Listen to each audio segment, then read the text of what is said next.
Yes, yes, yes. Let me clear my throat.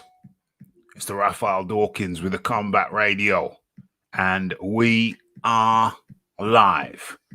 Let me just take that down right there. Let me see what we're working with.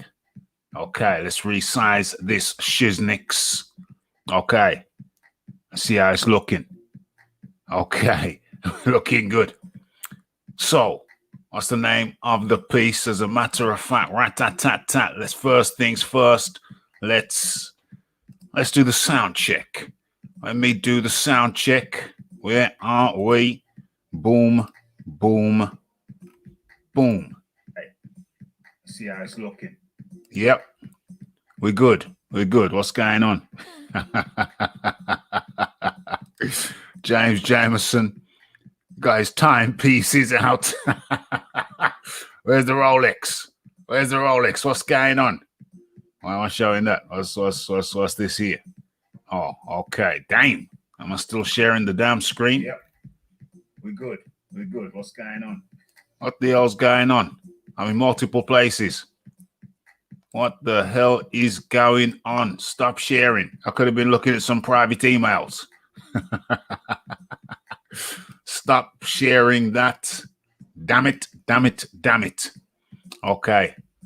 Let's share something more appropriate, more seemly. All right, what we're looking for. Drive. Let's resize this shiznix. Okay. So let me see how it's looking. Yes. Okay, so let me drop the link in the chat, and then let me tell you what's going down. Okay, so are we starting this way, or am I going to start with a warming video? What was the warming? I'm sure I had a warming video planned. Did I not? Did I not have a warm-in video planned? Let me just take a quick looky. How long's the warming video? Yes, I'm going with it. It's just 4 minutes. It's 4 minutes long, so let's line this baby up. And let's go with the warming video. Okay, stop sharing that. Start sharing the warming video. Rafi's still got a little bit of the strawberry meringue. Can't have it just sitting here looking at me. So let's get this warm in video up. It's only 4 minutes long. Allow the area to populate nicely. Double plus good news. Okay, let me just maneuver this thing. I hope the muffler doesn't fall off into my dessert. That would be catastrophic. Okay, let's line this thing up. Let's stop the music. Boom, rather abruptly.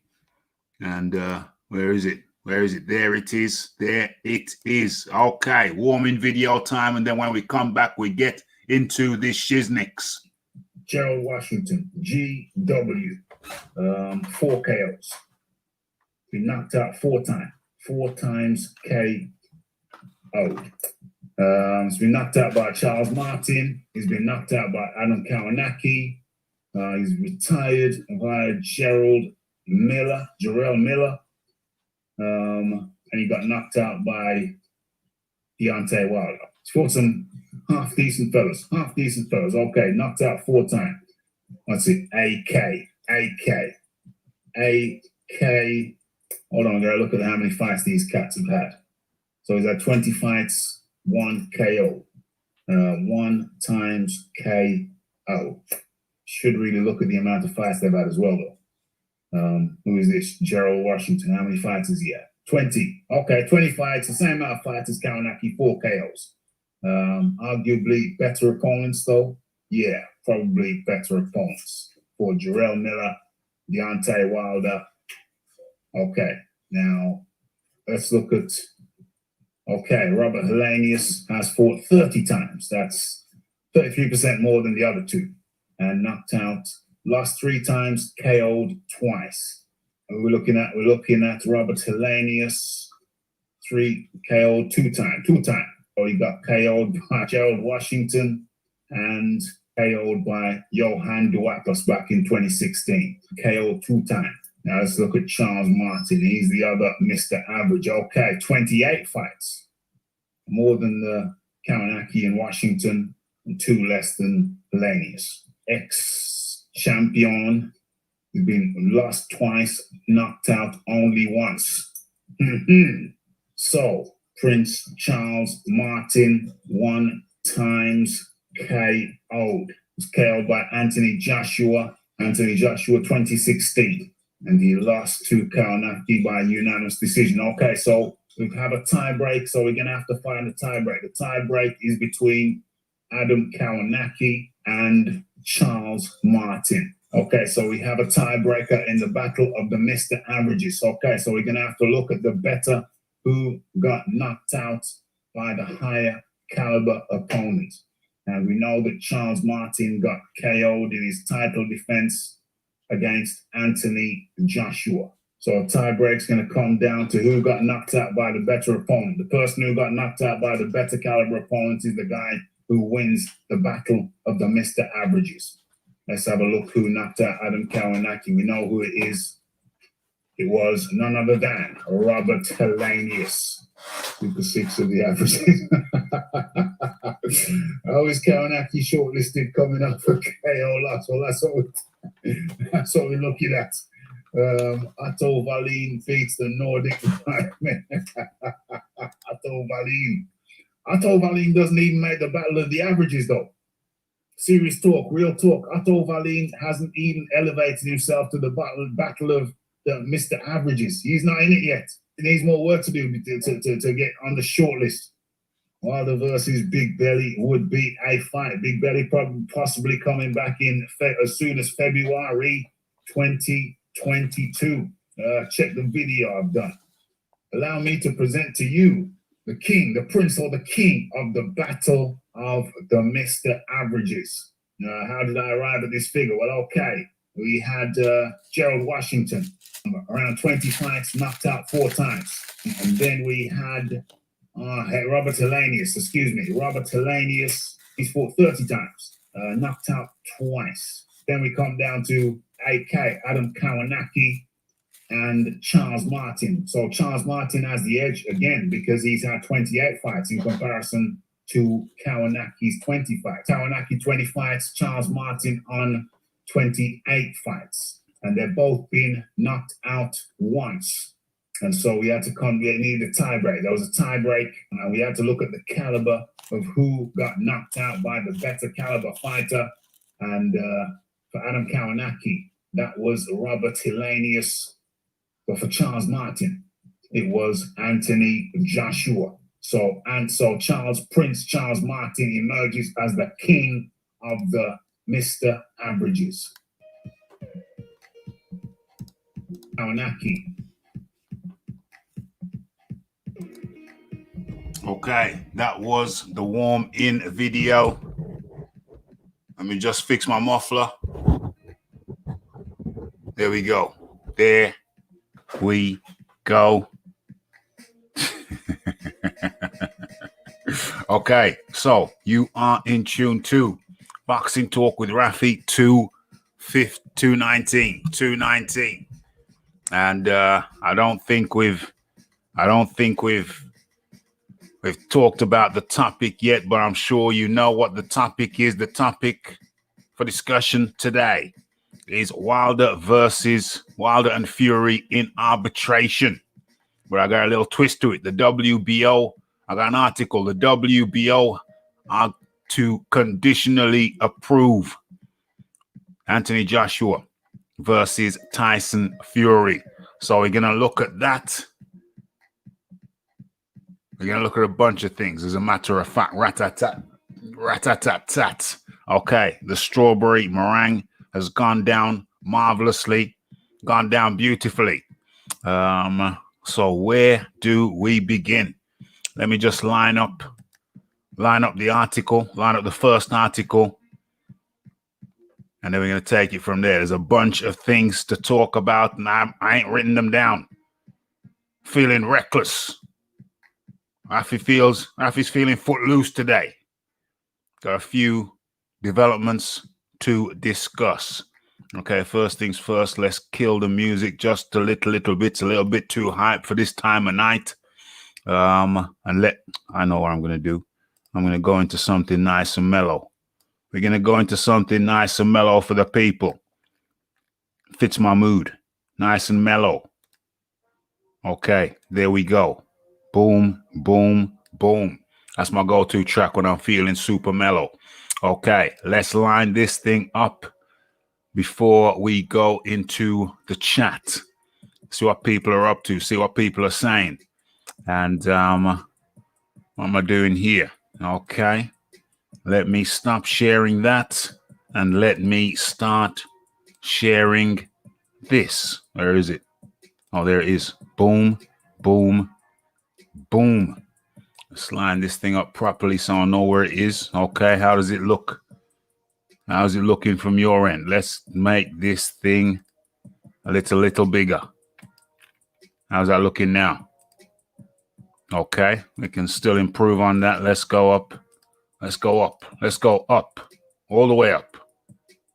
I'll come down a bit. Let's have a look now. Boom, boom, boom. Damn. Damn. Damn. Where's my tin? Where's my tin?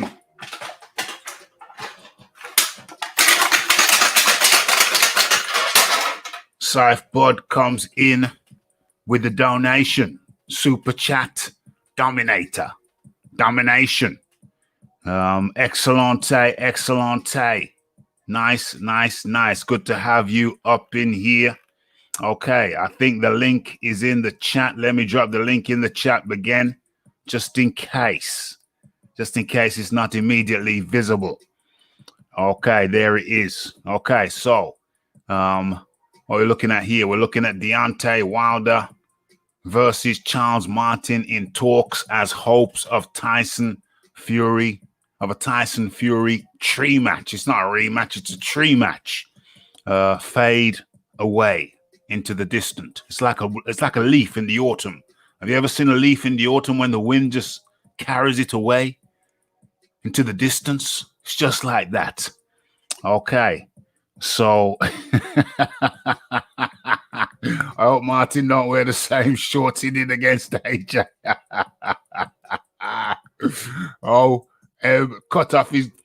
Choking his femoral artery. Choked his femoral artery. His big toe almost fell off. OMG.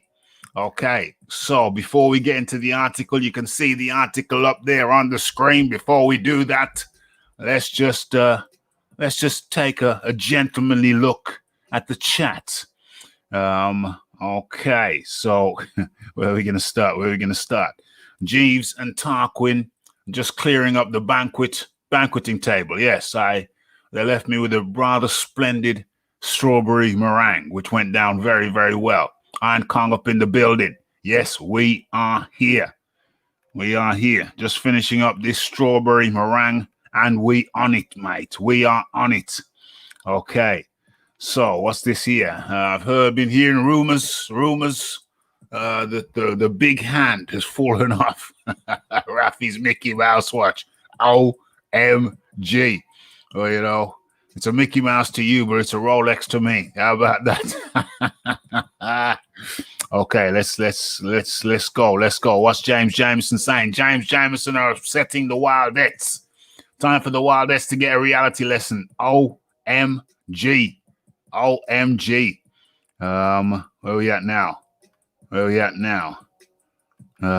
He's a bang average.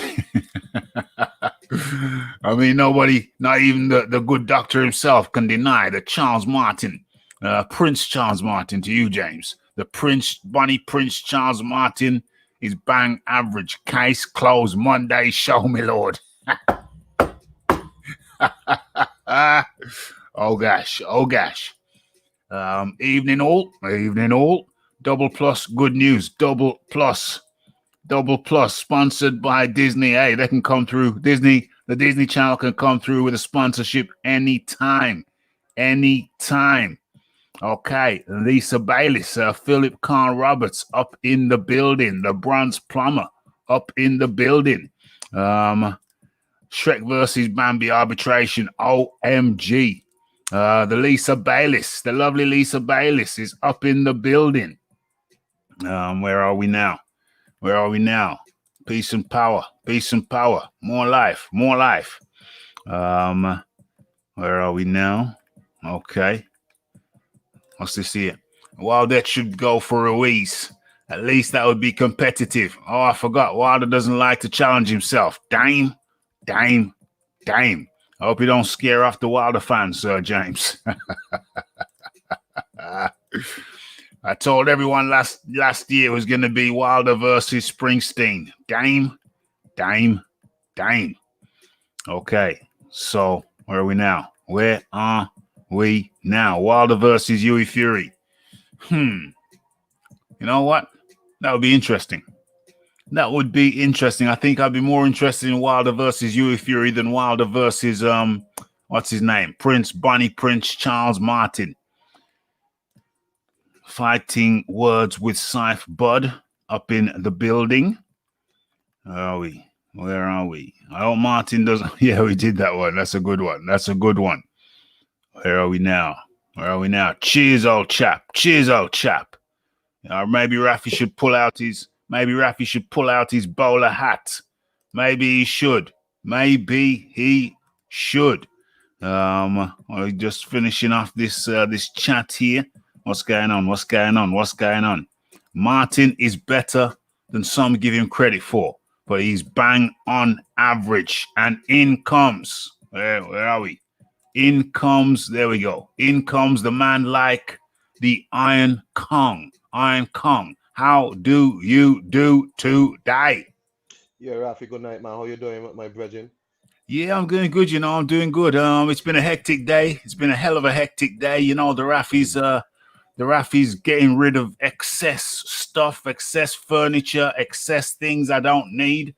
I'm selling off stuff on social media, selling sites, and I put up what do you call it?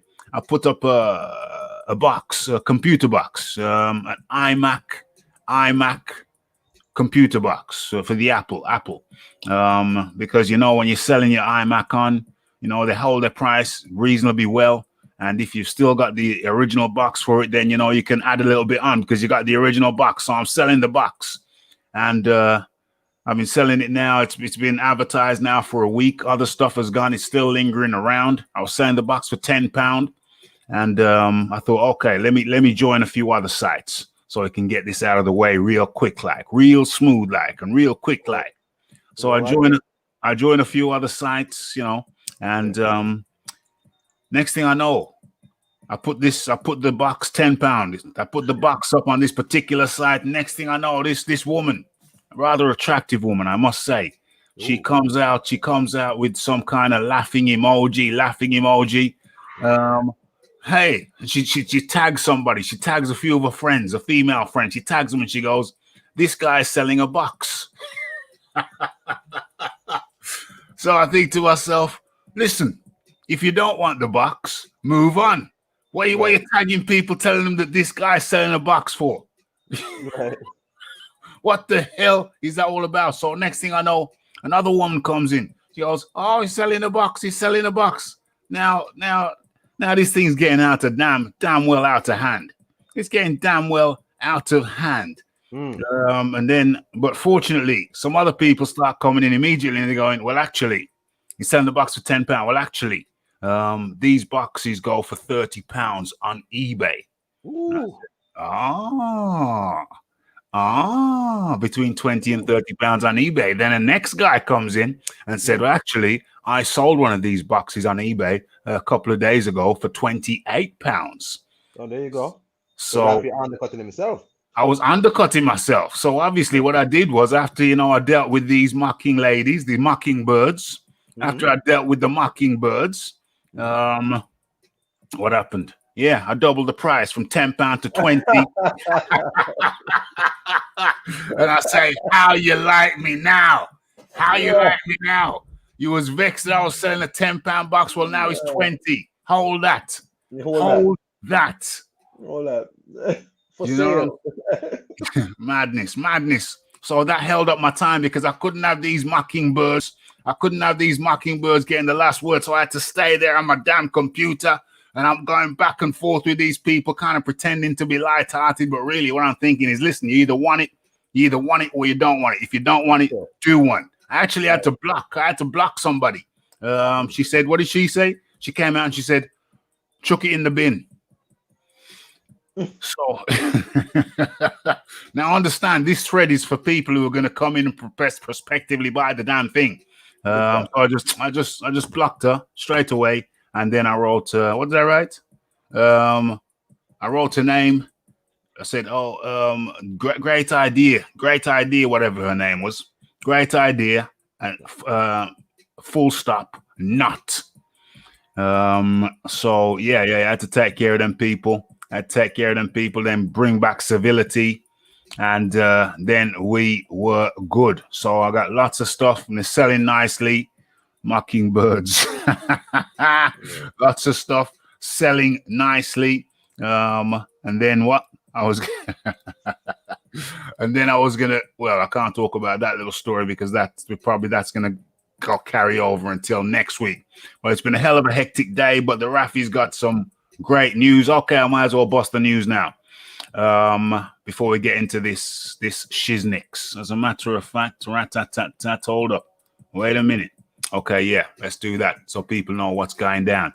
Got some great news for Raphael Dawkins Combat Radio troops. As some of you will know, she called Rafi and Ashley. Well, okay, you want to talk about that girl then? You want to talk about that girl? You want to know why that girl jumped under Rafi so quick? Okay, this is my hypothesis.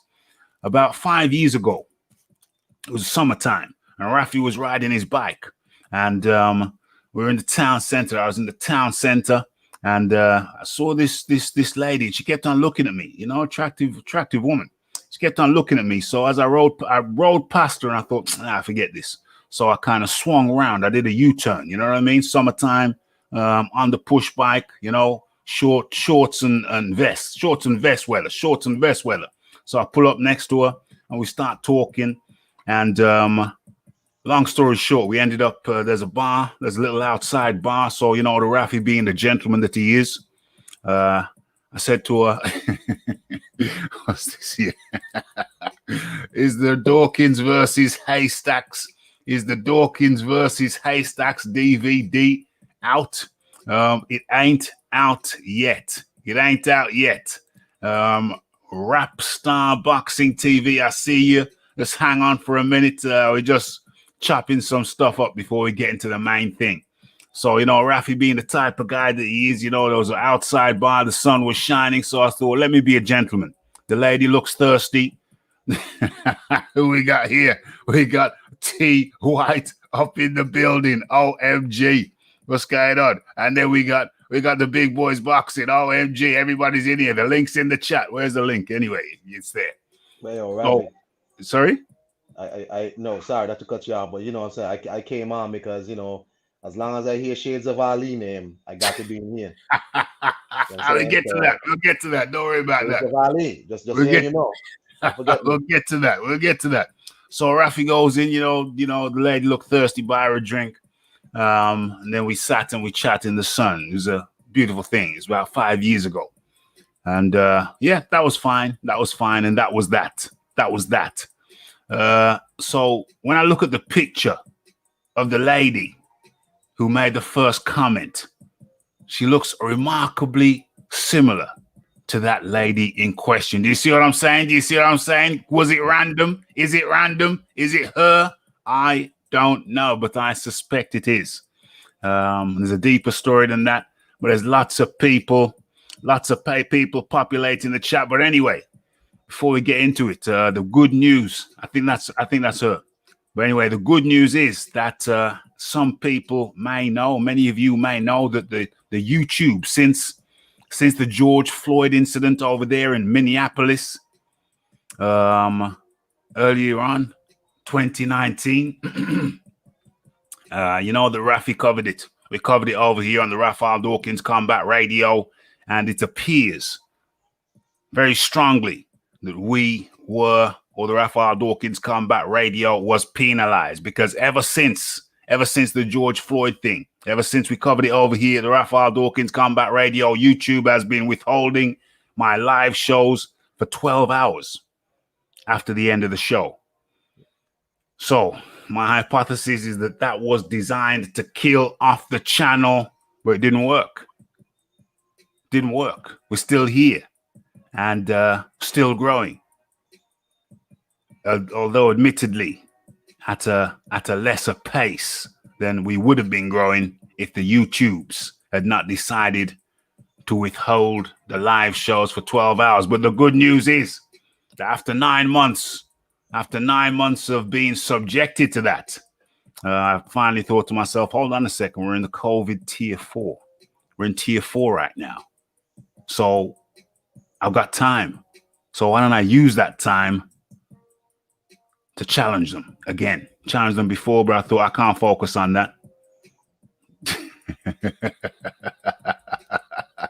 Who needs boxing? Tell us what happened to the box. So we're in tier 4. So I think to myself, yeah, I'm going to challenge them now. I'm going to dedicate some time. I'm going to dedicate some time to challenging this kind of jail, this YouTube jail that has been imposed on the Raphael Dawkins Combat Radio. So I wrote them a very legal letter, email, got it to them. It was very thorough. Got it to them, and they got back to me a couple of days later. And I said, listen, they changed their tone. They changed the tone. And they'll seem a bit more accommodating than they did originally. And they said, well, listen, when you finish, if you do a live and it's taking longer than it should to upload, then just get to us with the link and we will look into it for you. So that to me is a very positive sign. It's a great thing. We might be getting out of YouTube jail. So that's awesome. How do you feel about that? How do you feel about that, Iron Kong? Well, I'm trying to figure out, why did they try to attack you? Did you say something out the way? What? No, I merely spoke about, I was a channel speaking about the George Floyd situation. I didn't know when it happened. About 3 days later, I kept on seeing this guy, because I don't really watch the news very much, but I kept on seeing this guy's face popping up on my social media, popping up here. I didn't know who the hell he was. But it's popping up here, popping up there. And then one day I got vexed and I said, who the hell is this guy? So I clicked on something 3 days after the event, because I don't watch the news. Clicked on something 3 days after the event and I saw what happened. And obviously I was shocked and repulsed at the actions of them people. Anyway, so we had a series of time, and a lot of channels weren't covering it. I'm a UK channel. There's a lot of American channels weren't covering it, but I started covering it because I was shocked and horrified. And then I noticed after I did, me in the UK, then certain American channels started covering it. And bear in mind, I didn't know about it till 3 days after, because I don't watch the news. I stay away from the news. Wow. After that, instead of the normal 1 hour, 2 hour, maybe 3 hours delay after the live show goes out, all of a sudden, boom, goes to 12.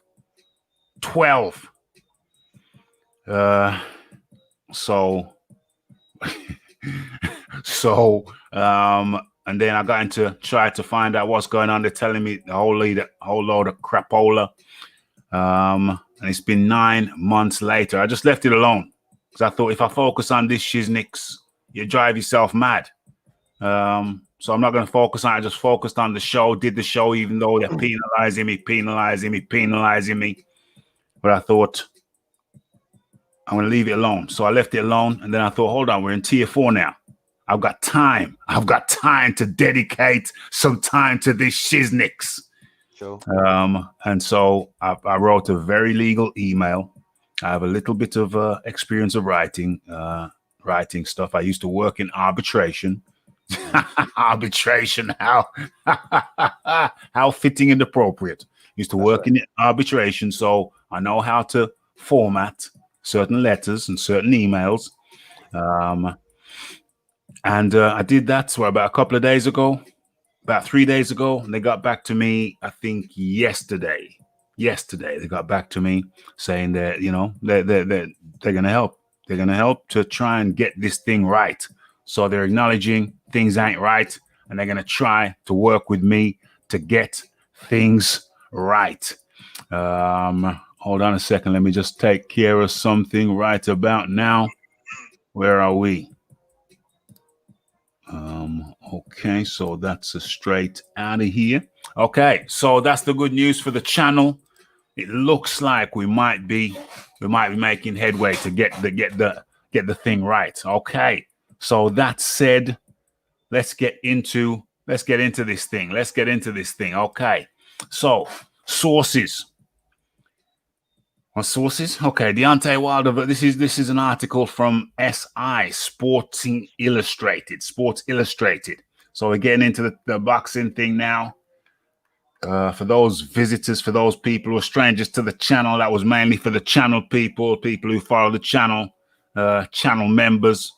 So that was just an update for those. But now for everybody else, okay, here we go. So we're going into the Deante Wilder versus Tyson Fury, the shenanigans, the antics are going into it. So Deante Wilder Charles Martin fight in talks as hopes of a Tyson Fury trilogy match fade away into the distance. Okay, so let's get into it. I think this was written by none other than Chris Mannix. Okay, let's go back. Where are we? Okay, let me just do that. Okay, that's cool.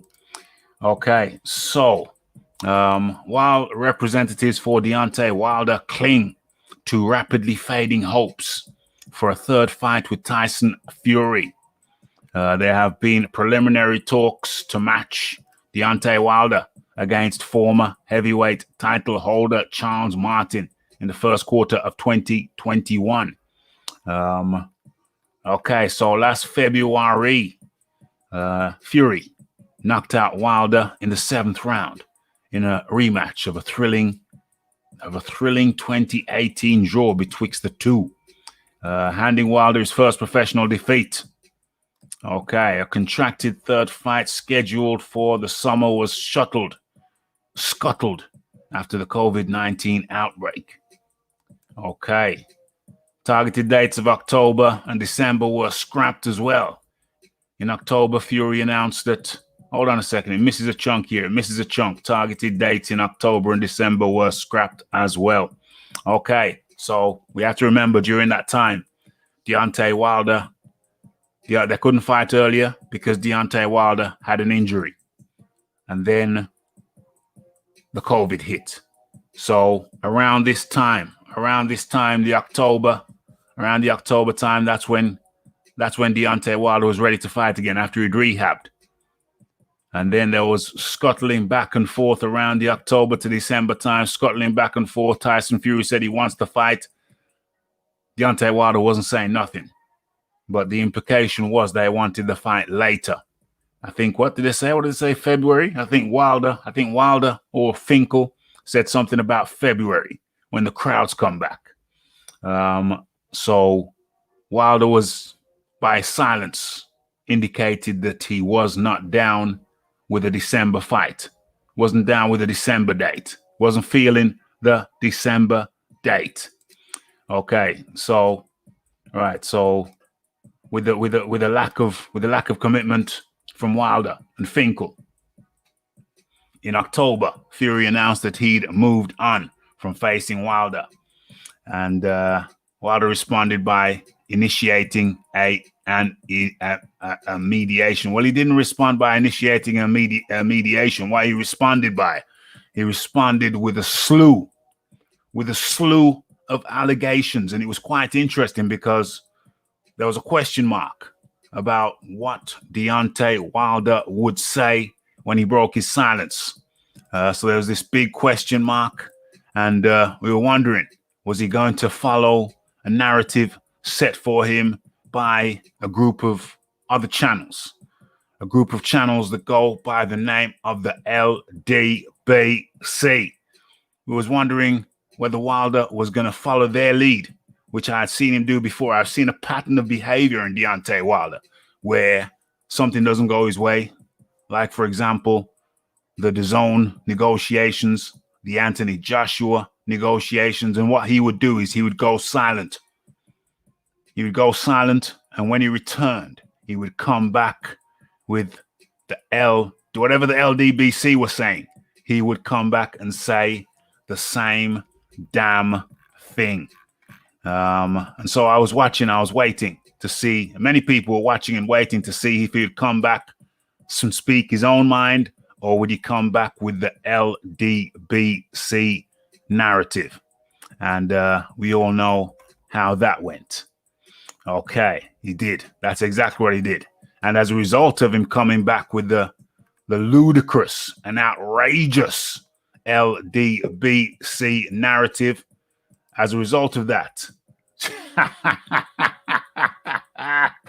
got somebody called Dread here. Dread, never heard of you, mate. Come back with your real name. Okay. So as a result of that, coming back with some scurrilous allegations about egg weight being in the glove, about one of the worst of all was when he fired Mark Breland and said that Mark Breland drugged him. So Deante Wilder came back with a slew of nonsense. So he actually added to what the LDB had to say. He added one of his own, talking about being drugged. Was he drugged? Was he not drugged? Oh, he was drugged by his own trainer, Mark Breland, apparently, according to him. And Tyson Fury just said, listen, I've had enough. Because of the crapola that you've been speaking, I'm not going to fight you again. Okay, so let's take that was my interjection. Let's hear from the Iron Kong. Iron Kong, you want to come in? You want to come in at that juncture? Oh yeah, man. Shades of Ali by decision. In terms of this SI, is this the one where Shelley Finkel was like, morally Tyson Fury should give Deante Wilder another shot? Is this it? You're asking a cokehead to be a morals, a scion of morals. Anybody put cocaine in their system in them kind of quantities, don't have no morality. How you gonna know try reason with this man on an emotional level, right? This man came over there. You thought he was a cherry, you know what I'm saying? And that cherry went sour on you. Okay? Yeah. How much time Tyson Fury got beat up Deante Wilder until you get a picture that Deante Wilder cannot beat Tyson Fury? It's not really about beating Tyson Fury, it's about trying to cash out completely on Deante Wilder. You know what I'm saying? So they now has to try and get the step aside money that people were saying after the second fight, take the step aside money and whatnot. And what are you trying to negotiate for? Money. Yeah. Because take the step aside money, you wouldn't have to go through all this. The guy scratched me through the glove, scratched out my ears because he had adamantium claws coming out and all that. Because taking the step aside money early, I'm going to talk to Kubrat Pulev, and this whole Anthony Joshua Tyson Fury saga could have been sorted out, and you could have been fighting the winner. You understand? You see, that's the whole thing. That's the whole thing, because Deante Wilder has been nothing but, I'm sorry, I have to say it, folks. Deante Wilder has been a hindrance. He's been a hindrance to the Undisputed. He messed people around. He messed people around for how long? For 2 years. Saying he's going to take the contract. He's going to take the DAZN offer. He's not going to take the DAZN offer. Making a slew of allegations, slanderous allegations against Anthony Joshua, without a care in the world. Slandered the man from here to Albuquerque and back again. Without with very, very, very, very poor form, very, very poor form, and then only to come back and say, it's talking about Anthony Joshua's lowballing him when Anthony Joshua was giving him generational wealth, giving him the generational wealth he asked for. He's talking about Anthony Joshua's lowballing him, and then only to come back and tell Fury, say to Fury, I turned down more money to fight Joshua than I got fighting you. Yeah, he comes back with that and admits that he was slandering, in effect admits that he was slandering Anthony Joshua's name. And then to top it off, he comes back now and slanders Tyson Fury's name. About he had some egg white in the glove. He gorged out his ear. What else? Slanders Breland. Slanders Mark Breland. Let me drop this shiznix down a little bit so everybody can see what's going on. Slanders Mark Breland down there in the right hand corner. The bottom, where is it? The bottom right hand corner, right there. What does this say?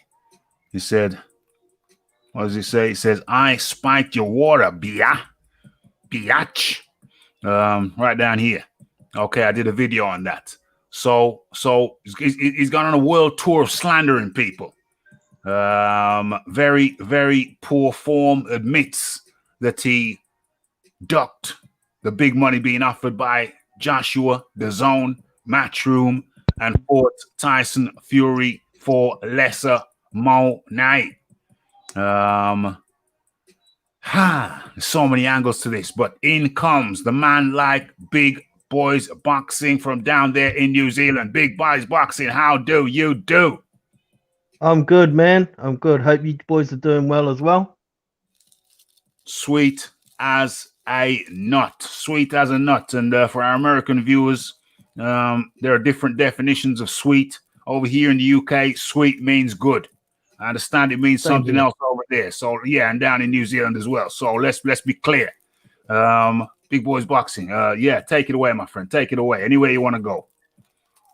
Yeah, well, Wilder with all his slanderous comments is coming back to bite him, really. You know, this contract's expired and he's expecting Fury to honor his word. Where's the honor in all the slanderous comments he's put out? So, you know.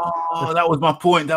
Let me just butt in for a second. That was my point. Yeah, because that's why I went on that, on talking about the slander, because, Iron Khan, you mentioned that they were talking about honor.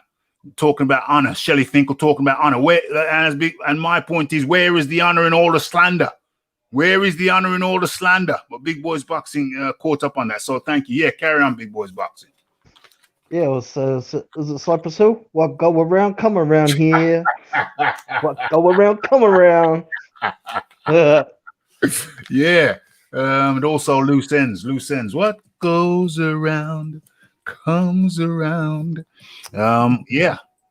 Straight talk. What goes around comes around. Talking about honor. Hey, wrapping up my headset about today, but let me just get off because I have to charge it. Let me just say before I get off, Big Boys Boxing, what's up, man? Shout outs to you. Let me just say before I leave, Deante Wilder is a duck. I'm glad he's not clogging up the heavyweight division no more. I'm actually going to get to see an undisputed fight. And whoever wins is the king of the heavyweight division. All right. And all I know is Deante Wilder not gonna get the title shot till 2023. Peace out. And that was the Iron Kong. Gonna charge up his headset. The link is in the chat. Big Boys Boxing, is there anything you want to say at this juncture before I get back into the article? Nah, man, get back into it. So good. Okay, so let's get back into the article. Share it. Let me share it. Boom. Okay, so so Fury says he's moving on from facing Wilder. Yeah, good. And at that point, Wilder, hold on, let me see if I can see on the screen. Yeah, that's fine.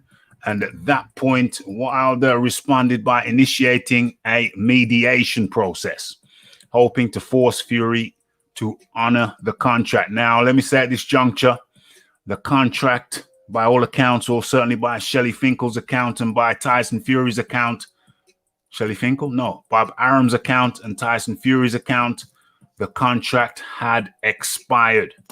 Okay, so that was their argument. So let us proceed. Let's get a little bit deeper into this. Okay, where are we? How much more of there is this? Not much, not much. It's just another couple of, well, one paragraph, two. Okay, so we're going for everything we can, says Finkel. What? No. Fury has been, okay, so here we are. Fury has been adamant in recent months that he has no interest in facing Wilder a third time, citing the bizarre accusations Wilder has leveled at Fury. Wilder accused Fury of manipulating his gloves, first by positioning them in a way that allowed Fury to cut Wilder's ear, then loading them with something the size of an egg weight, that caused a dent in Wilder's skull.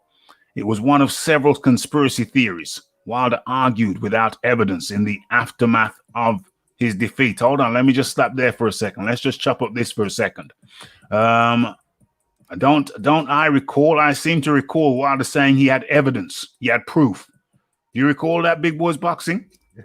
Yeah, the problem is his proof is his dent in his head, which could happen from a punch. Yeah. And for all we know, it could have been there before he even had the fight. Yeah. And is it there now? Oh, well, don't know. But also, he's going off the word of the doctor that says this could be caused by a blunt object. But at the same time, that dude's a doctor. He's not a forensic scientist, is he? So, and I don't think, and he's not in charge of autopsies, I don't think. No, a la Marcellus Wilder. Yeah, a la Quincy MD. Okay, he ain't no Quincy. Okay, so in a telephone interview, Wilder's co-manager Shelly Finkel acknowledged that a mediator informed Wilder's team that Fury was refusing to face him. Okay. The plan now, according to Finkel, is to take the case to arbitration. Finkel said the plan is to file for arbitration sometime within the next 2 weeks. So let's get this clear. The date of this is what? The date of this is the 18th of January. Today is the 20th of January. And Finkel has said the plan now, according to Finkel, is to take the case to arbitration. That means they haven't even reached arbitration yet. I thought they were already in arbitration. They're not even in arbitration yet. OMG. The plan now is to take it to arbitration. Speak on that. Can you speak on that, Big Boys Boxing? The plan now. Sure can. Yeah. I listened to an interview on another channel with Bob Arum this morning. And Bob was saying specifically that if they were going to go to arbitration, it would happen rather quickly because they've had the so-called proof for so long. All they have to do is turn it over and their solicitors will take the appropriate action, but nothing's happened yet. And Bob was saying this was over a week ago that the mediation ended without any resolution. So now, apparently, Bob reckons because there isn't any actual proof of anything, no lawyer wants to take it on as their case to take it to arbitration because you're throwing money down the hole. You're not going to get anywhere. So it's not going to happen. I'll bet you it won't go to arbitration. Well, what Bob says it's not going to, I think he will go to arbitration. I'll tell you why. Because arbitration is cheaper than going to court. So I think they'll shell out for arbitration, relatively minor figure, relatively minor monies, rather than taking it to court. Now, I listened to another channel. I listened to another channel yesterday. I was going to use, and they had a lawyer. They had a lawyer come in, an American lawyer come in, and he spoke on the situation.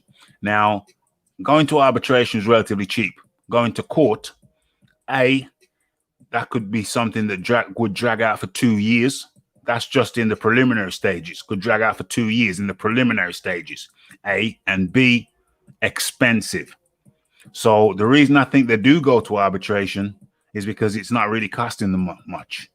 It's costing them a minimal amount to go to arbitration in terms of monies, and in comparison with going to court. So I think they do go to arbitration simply because it's cheaper. Now, do they have anything for the arbitrator that's going to sway the situation? I think not.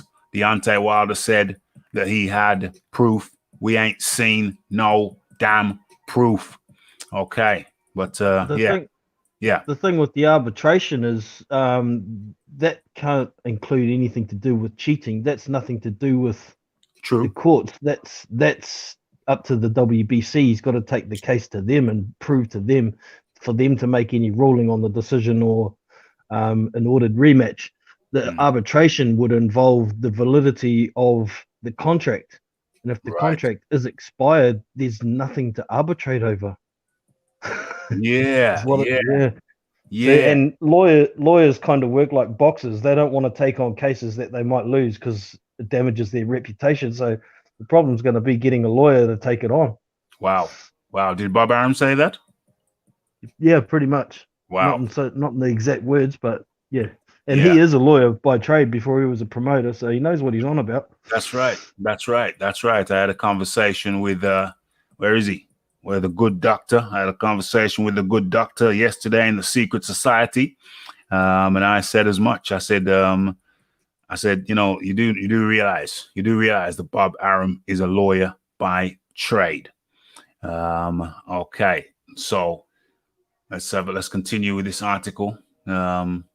Okay, so we're going to go for everything we can, says Finkel. I'm a realist with what I'm up against. We have an agreement. Even if we didn't have an agreement, we gave Fury two shots.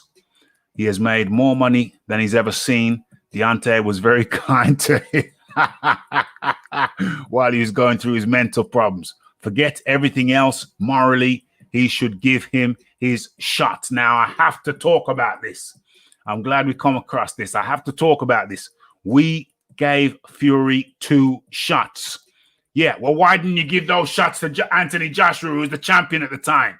Why are you giving 2 shots to a guy who is not the champion? Where is the logic in giving 2 shots to a guy who's not the champion when you could have been fighting for Undisputed? Big boys, speak on that for me, please. The answer is he thought he could beat him. He didn't think he could beat Joshua. That must be the case. It can't be about the money because the money was better with Joshua. He said so himself. What else is there? Yeah. People, cherry pick gone wrong, wasn't it? Cherry pick gone wrong. And once again, I'll reclaim that because I believe I'm the first person who said those terms regarding this situation. A cherry pick gone wrong. When I was over at TBV, I said it was a cherry pick gone wrong. I was the first to coin that phrase in this situation. If anybody can prove me wrong, then please do so. Somebody in the chat, please tell me. Somebody in the chat, please tell me. Explain to me. We gave Fury 2 shots. Why was he not fighting Anthony Joshua for Undisputed?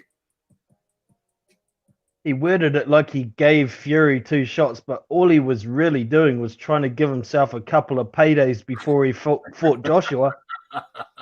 Because he knew his career at the very top might be all over if he faces Joshua. So he was giving himself 2 paydays.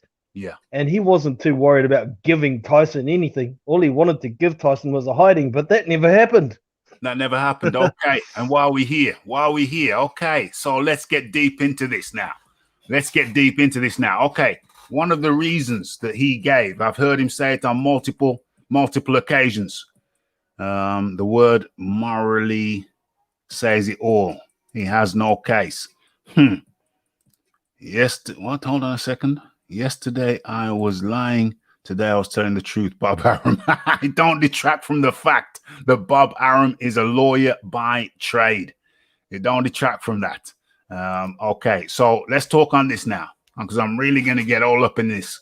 All right, so I've heard Deante Wilder say on multiple channels, LDBC channels, on multiple occasions that ultimately, I'm paraphrasing, he was concerned about Tyson Fury in having no money. Tyson Fury been out of the game, he said, and Tyson Fury had no money. So I gave him 2 shots to look after his children. Okay, put food on the plate, put food on the plate on the table for his children. Okay, well, Anthony Joshua has a son, Dillian White, who you ducked relentlessly. He has multiple children. What about Anthony Joshua's child and Dillian White's children? Why did you refuse to fight Dillian White and put food on the table for his children? Big Boys Boxing. Don't Dillian White's children count? Are they somehow lesser? Don't they eat? Don't they require food? Big Boys Boxing. You're muted. Okay, Big Boys Boxing away from the mic. So I asked you the chat. What about Dillian White's kids? Don't they eat? Don't they need food too? Since Deante Wilder was so concerned with putting food on the plate of Tyson Fury's children. What about Dillian White's children? Don't they count? Sorry, Rappy. Yeah. So he was talking about Deante Wilder has said in multiple places that he wanted to put food that Tyson Fury hadn't fought in a while. Tyson Fury was broke, and he wanted to put food on the plate of Tyson Fury's children. But doesn't Dillian White have children? Dillian White has multiple children. What about his kids? Doesn't Dillian White's children count? Big Boys Boxing. They sure do. I mean, he's got heaps of them, so you'd think he'd need a payday more than Tyson Fury. Never mind the fact that Tyson Fury, his last big payday was bigger than any payday that Deontay Wilder ever had. He got $9 million from that Vladimir Klitschko fight. So how can he be broke? What a load of crap. What a load of crapola. And oh my God, OMG, things are about to get crazy. The Fight Doctor. How do you do today? Introduce yourself to the people, Fight Doctor. Fight Doctor's on the house on Rick James status as always. Listen. Yeah, I'm listening. I hate to pee on your parade. You ain't peeing on nobody's parade, but carry on. Shelly Finkel has a point. He has many points. Carry on. He has a legitimate point. He has many legitimate points. Carry on. And the simple fact of the matter is this, is that Deontay Wilder gave a former cokehead 2 shots at his WBC title. Why did he not fight Anthony Joshua for Undisputed instead of giving a former cokehead 2 shots? Why did he not fight for Undisputed? Isn't that question look, aren't we just as correct to ask that question of Anthony Joshua? Why didn't he fight Deontay Wilder? He gave him 100. He offered him 100 million. 100 million, and Deontay Wilder declined. Must we go down this road again? You asked me why did Anthony Joshua not fight Deontay Wilder, and I'm telling you the reason he didn't fight Deontay Wilder is because when what's his name, Lou DeBilla took Deontay Wilder and Shirley Winkler, whatever his name is, down to the DAZN offices. They offered Deontay Wilder 100 million for 3 fights, 120 million for 4 fights, and Deontay Wilder declined.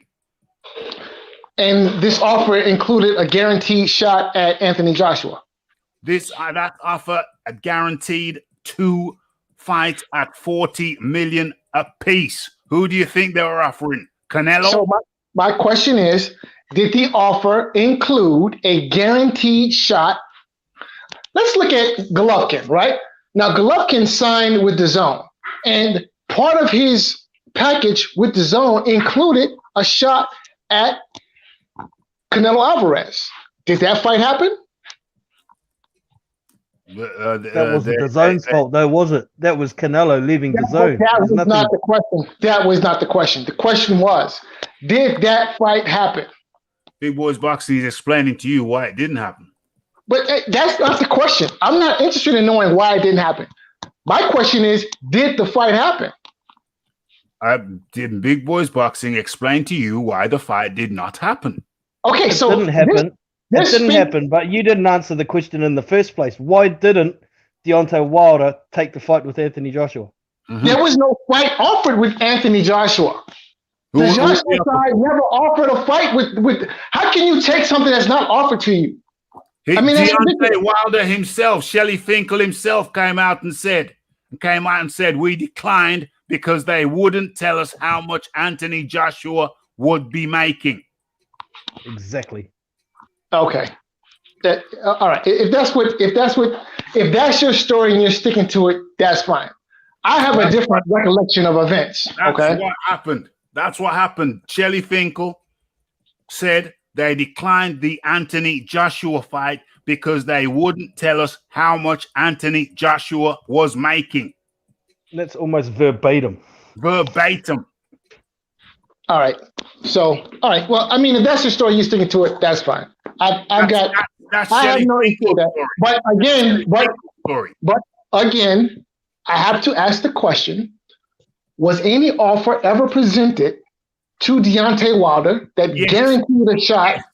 Yes, because Shelly Finkel said they declined. This is the third time I'm saying it. Shelly Finkel said they declined the Anthony Joshua offer because DAZN wouldn't tell us how much Anthony Joshua was making. It can't get plainer or simpler than that. Anybody can understand that. Didn't John Skipper also say that there was 2 guaranteed fights against Anthony Joshua in that deal? Yes. So your answer to answer your question plain and simply, Fight Doctor, yes. Okay. Deante Wilder received. I have a different recollection of events. Okay. Okay. As I recall, there was an offer extended to Deante Wilder from DAZN. However, that offer did not include a guaranteed shot at Anthony Joshua. There were 2 guaranteed fights at 40 million apiece to face Anthony Joshua.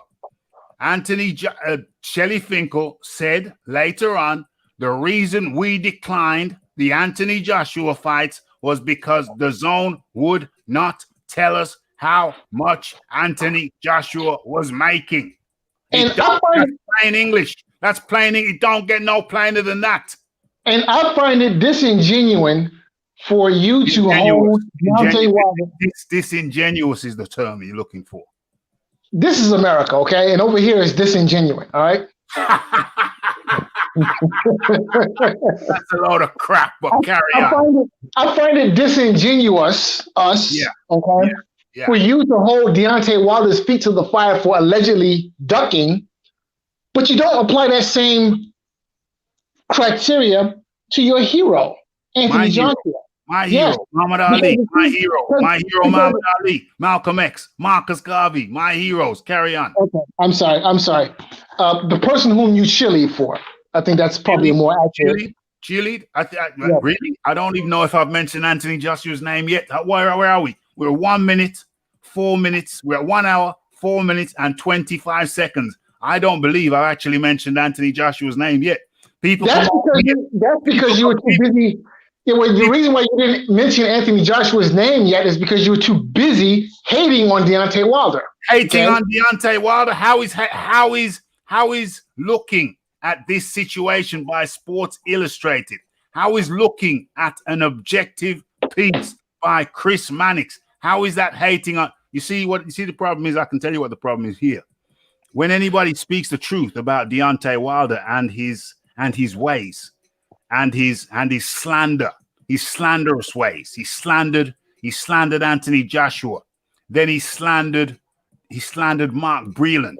And then most latterly, he's engaged in a slanderous campaign against Tyson Fury.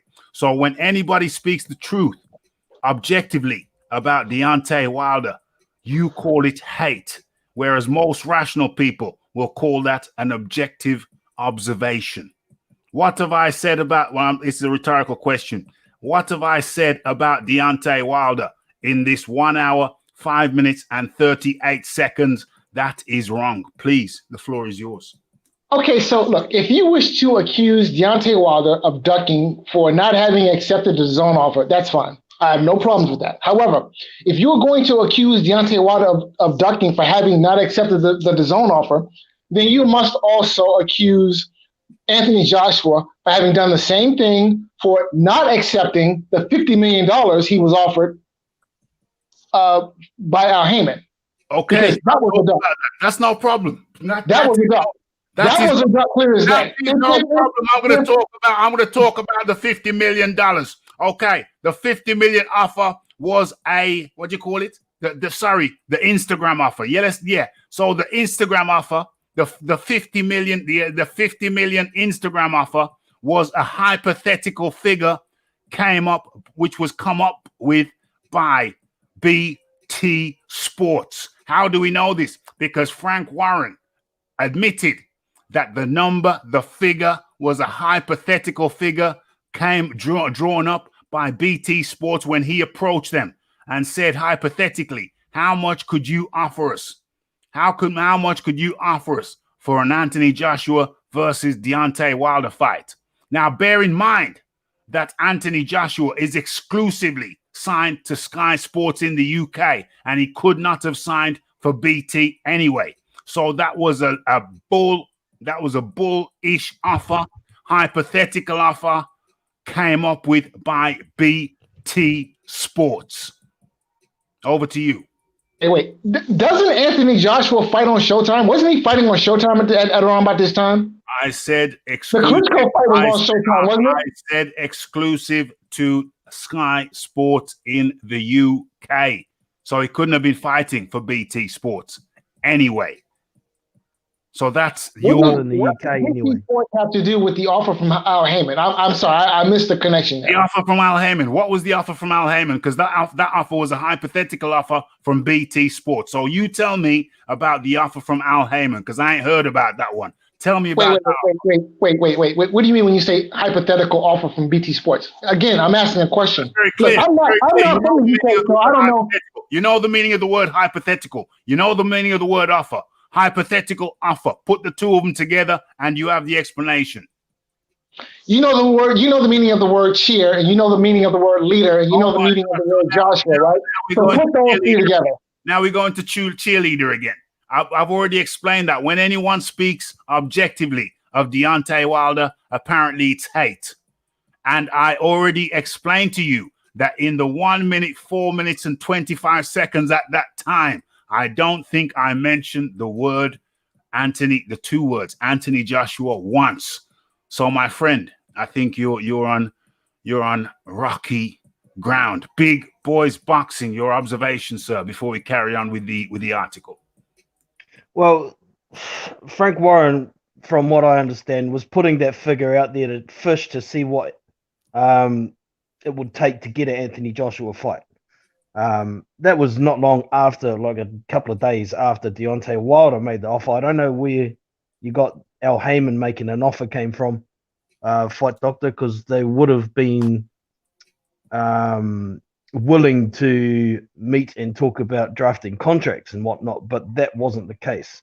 When Eddie did try to talk to Shelley Finkel, he said, accept the fight before we sort out a contract or it's not worth meeting, which doesn't make any sense to me. You can't accept something when you don't know what's in the contract.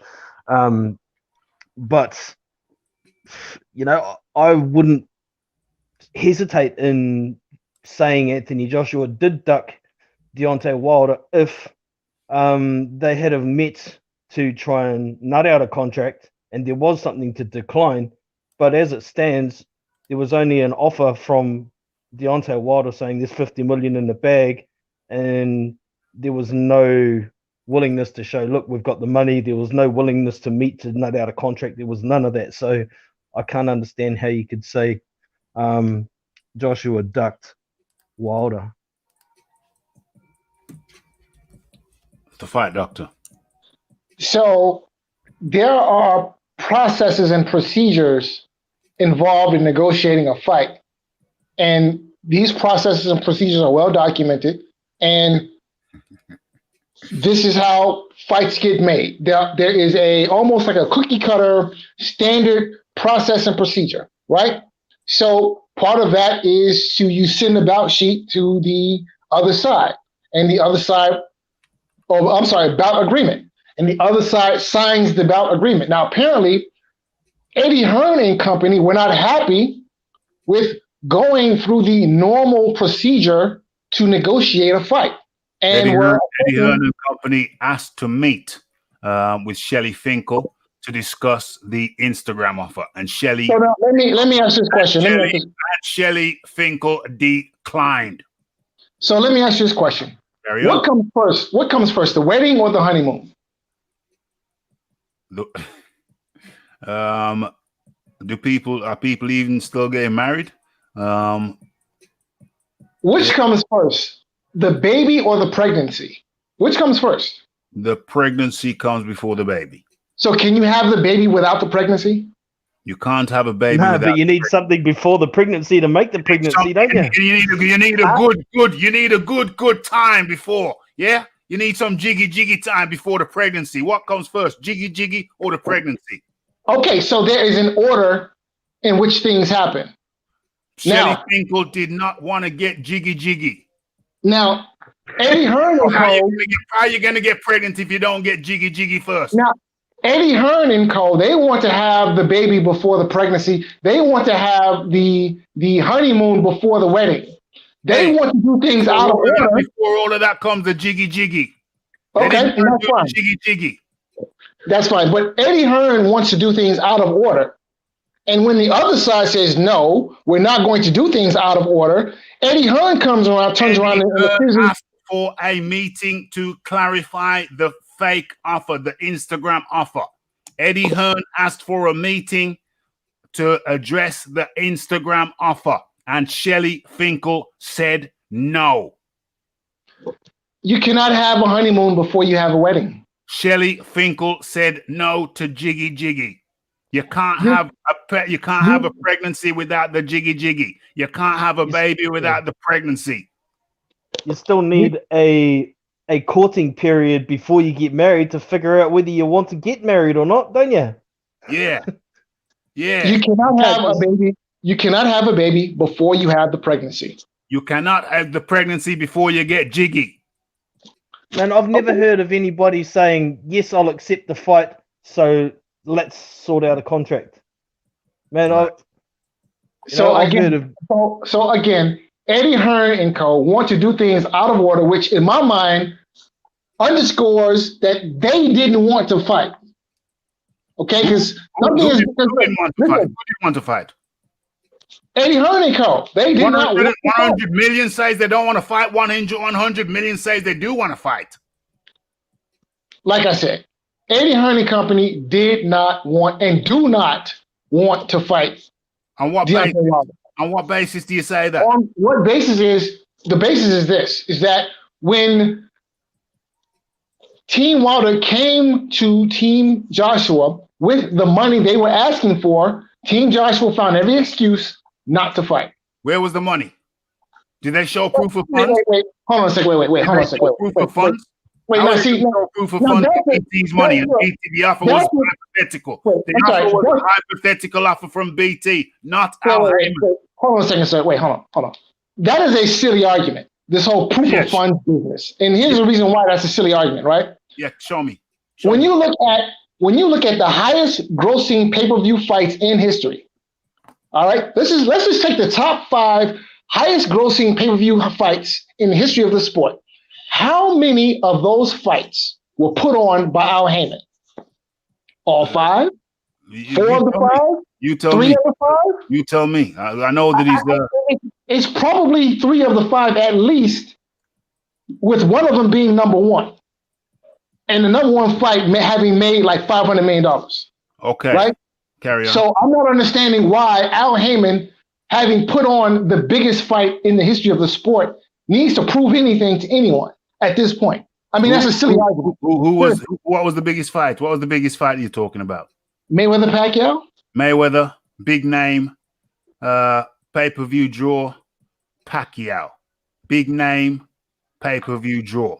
Is Deante Wilder a big name in a pay-per-view draw in America?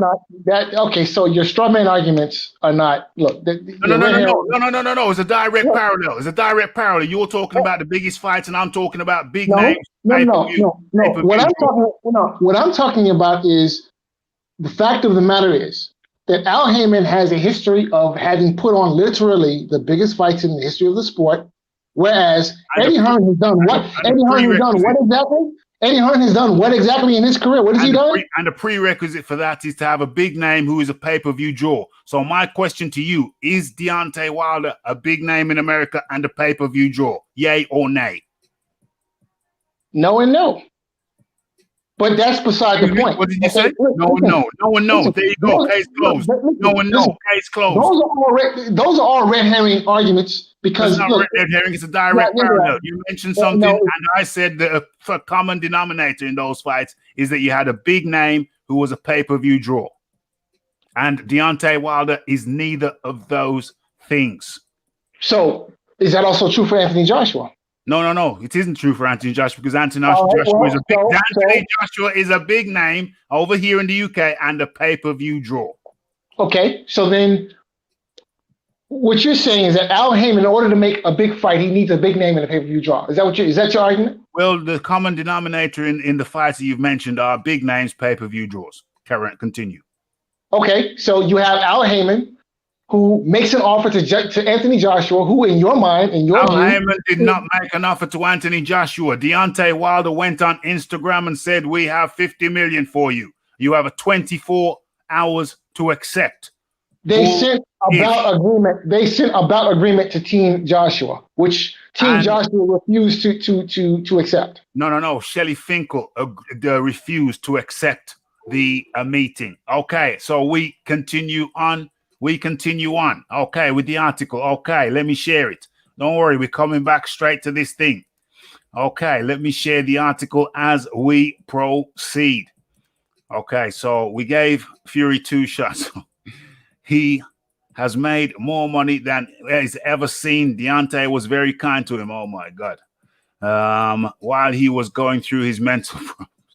Forget everything else. Morally, he should give him a shot. Well, listen. Morally, where does morality come into it when you slander the man? You slander Fury, you slander your own trainer. That shows a lack of morality. You accuse your own trainer, a story which nobody believes, of spiking you. Deante Wilder accused Mark Breland of spiking his drink. And so, to me, that indicates a man of low moral fiber. And we're talking about Deante Wilder talking an utter load of crap. Do you believe that Mark Breland spiked Deante Wilder's drink before the fight? Yay or nay? Yeah, who is that question for? Me? You. No, I don't believe that at all. No, it's nonsense. It's a load of crapola. The big boys boxing. Do you believe that Mark Breland spiked Deante Wilder's drink? Hell to the no. Let us proceed. So that indicates a man making such scurrilous allegations. That indicates a man who has low moral fiber, will throw anyone under the bus to explain his beating at the hands of Tyson Fury. So the last people on earth who should be talking about morality, I put it to you, is Shelly Finkel and more appropriately, more aptly, Deante the Bronze Bomber Wilder. Okay. I'm sorry, but that does not in no way detract from the point, the very legitimate point that Shelly Finkel has made, which is this, that Deante Wilder gave a cokehead 2 shots at his title and his 2 biggest paydays. Now, those are facts. Those are facts. No, that's not a fact. That's not a fact. It's not a fact in the first fight, Fury made more money fighting Wilder than he did Klitschko. That is not a fact, my friend. More likely the other way around. He made more money fighting Klitschko than he did fighting Deante Wilder I will retract my statement and I will amend it. He made 2 of the 3 biggest paydays of his career fighting Wilder. Correct. And there is a fact that needs to be cleared up there. They didn't give Fury 2 shots. They gave him 1 shot. The second one was ordered by the WBC. Mandatory. Very good point. You want to amend your statement again to Fight Doctor? No, because the WBC does not mandate anything. Okay, at the end of the day, Wilder did not have to fight Fury the second time. He did not have to fight Fury the second time. Okay, he just didn't. He had options. All right, at the time he was the number 1 heavyweight in the world. Vacate his belt then. Vacate his belt with his other option. Okay, you're right. However, the belts do not make fighters. Fighters make belts. Belts are good for holding up your pants. The WBC trinket is good for nothing. All right, it does not mandate anything. It does not mean anything. It is next to useless. It is meaningless. The second, okay, let's clarify your statements here. You said that Deante Wilder gave Tyson Fury 2 shots. Incorrect. Shelley Finkel says we gave him 2 shots. Incorrect. They gave him 1 shot, and that the second fight was mandated by the WBC. And now let me illustrate how. Excuse me. And in the meantime, you will recall Tyson Fury took his own sweet time.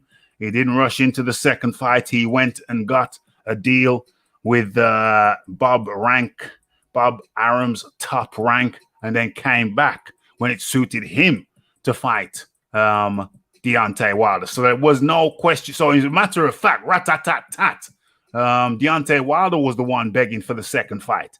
He was the one begging for the second fight. Tyson Fury went off, did his own thing, signed with Top Rank. Bob Arum fought Schwartz, and then Tom Schwartz, I think he's in jail now for beating his missus girlfriend, and then Otto Wallin. So Deante Wilder didn't give Tyson Fury 2 shots. He gave him 1 shot, and then the second time around, Tyson Fury let Deante Wilder know when he was ready, when it was good for him. So if anything, Deante Wilder was waiting for Tyson Fury to stop ducking. He was waiting for him to stop ducking. What he's doing right now. Deante Wilder was waiting like a bride at the altar, waiting for her prospective husband to come. So let's stop this talk about Deante Wilder giving him 2 shots. Deante Wilder was begging Tyson Fury for the second shot. Yeah. So let's get it right. Let's get it right. Deante Wilder gave Tyson. So let's get it right. So let's get it right. So we need to examine the history here, right? The guy who has the history of ducking is clearly Tyson Fury. Deante Wilder gave Tyson Fury the first shot, but let's get it right. He was waiting like a bride at the altar for Tyson Fury to come around and say, "Okay, I'm ready now. Let's go. Over to you, Fight Doctor." Yeah, he was waiting for Tyson Fury to stop ducking. It don't matter what he's waiting for. What we agree on is that Deante Wilder. The rematch was supposed to be immediate. There was supposed to be an immediate rematch between those two, but Tyson Fury got coked up and fought 2 tomato cans, and then he agreed to the rematch. But he was ducking in between that time. Okay, so let's call it what it was. You can say it was ducking, but let's face the facts. The only guy here who has a history of ducking, is Tyson Fury, because now we find ourselves in the same situation that we were after the first fight. Deante Wilder demanding Tyson Fury meet him in the ring, and Tyson Fury looking elsewhere and ducking once again. Now, this is really, really, really, really, look, I'm not sure what the hell. Look, I don't know what's going on, but this is really not a good look for Tyson Fury when you are ducking a guy you just knocked out. Okay, you are ducking a guy you just knocked out, and you are contractually obligated to fight the guy, but you are ducking and dodging and trying to find any loophole to get out of the fight. Does it look like he was trying to get out the fight when he knocked out Deante Wilder? They knocked him down 2-3 times. Did it look like he was trying to get out the fight when he knocked him down 2-3 times in the second fight? Does he look like he was trying to duck the fight when he went and hired Sugar Hill Stewart over there from America, Detroit? Real boxing man. Tyson Fury chose a real boxing man to head what his. It looks like to me is. Meanwhile, Deante Wilder's working with an ex-double glazing salesman in JD's. What it looks like to me is Tyson Fury is ducking once again, and it's not a good look to duck a guy who you knocked out, okay, and arguably beat twice. If you are contractually obligated to fight the guy, then fight the guy. I don't understand. I mean, this is really what I don't. You're telling me that Tyson Fury is ducking Deante Wilder. In the meantime, he's arranging a fight for Undisputed, something Deante Wilder declined to do. Is that what you're telling me? Are you telling me that in Tyson Fury going for Undisputed, he's ducking Deante Wilder? A guy is what just. I'm saying is he has a history of ducking Deante Wilder. Listen, when you knock a guy out, he ducked Wilder after the first fight, didn't he? When you knock a guy out, you leave him in the dirt and you go on to bigger and better things, and that's exactly what Tyson. If that's the case, then why did you sign the contract which mandated a rematch? A trilogy fight. The mandated the trilogy fight. Well, why did Deante Wilder let the damn thing expire? Why did Deante Wilder let the contract expire? Pardon me. Deante Wilder cannot force Tyson Fury to get into the ring. He can't hold a gun to his head and make him fight. No. Nonsense. Tyson Fury was ready to fight him, and Deante Wilder stayed stum, quiet, silent, quiet as a mouse, quiet as a church mouse, and let the contract expire. Then when the contract expires, he pops up like a jack in the box and says, yeah, I want to fight. I'm ready to fight. Once he knows the contract's expired. Okay, well, I'll tell you what. If that's the case, then it will all come out during arbitration. And we'll see exactly who's ducking who. Well, that's what I said to you last night, bro. You're recycling my bars. You're recycling my bars. And I suspect what's going to happen is Deante Wilder is going to get a considerable chunk of change for Tyson Fury having breached his contract. Okay. Big boys boxing. You got some observations there you want to share? Yeah, this will make Fight Doctor happy. Tyson Fury is ducking Deante Wilder, a man who he's knocked out because Deante Wilder, once this contract expired, he knew his way of forcing Tyson to fight him again has gone. So he's tried to provoke him. He's made out like a real piece of crap with all these immoral allegations. And yeah, he is ducking Deante Wilder now because he doesn't want to give him the satisfaction. He doesn't want to give him a payday. He doesn't want to step in the ring with a piece of crap who comes up with every kind of excuse and blames everybody else for his own deficiencies in the ring. Boom, boom, boom. Okay, so we're carrying on. Don't worry, Fight Doctor. You get your chance to speak some more of it. We're still in the article. Okay, so Fury, however, is deep in discussion to face Anthony Joshua in a title unification bout. Title unification bout. That's not picking somebody up who you just knocked out. And the guy has come out and said his suit was too heavy. His trainer spiked him at every load of crapola you could imagine. No, he's not looking at that guy. He's looking at Anthony. Okay, now I said his name. What's the time? What's the timestamp? Let's timestamp that. That's 1 hour, 20 minutes, 29 minutes, and 14 seconds. Okay. But I'm a cheerleader. I think not. Okay. So Fury, however, is deep in discussion to face Anthony Joshua in a, listen to this. Look at this. Title unification fight. And let me add, you know what Tyson Fury and Anthony Joshua have got in common that separates them from Deante Wilder? You want me to tell you? I'll tell you. Tyson Fury fought Vladimir Klitschko.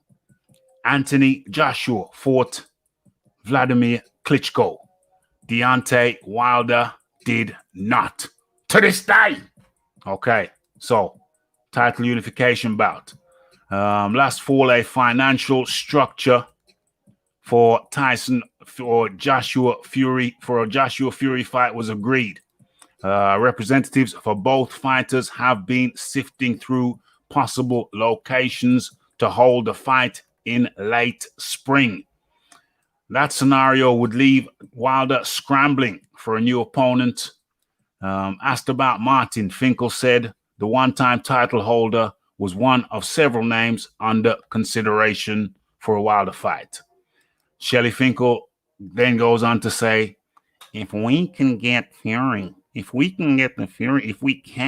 get the Fury fight, Deante needs to be active. If it's the worst case scenario, we are going to be prepared. We are going to be prepared to get him back in the ring. Chris Mannix. Damn. It's not looking good for your boy, Deante Wilder. It's not looking good for your boy, Deante Wilder. Like I say, Tyson Fury for Vladimir Klitschko.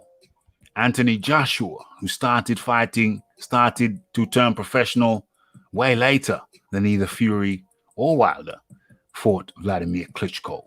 Deante Wilder did not.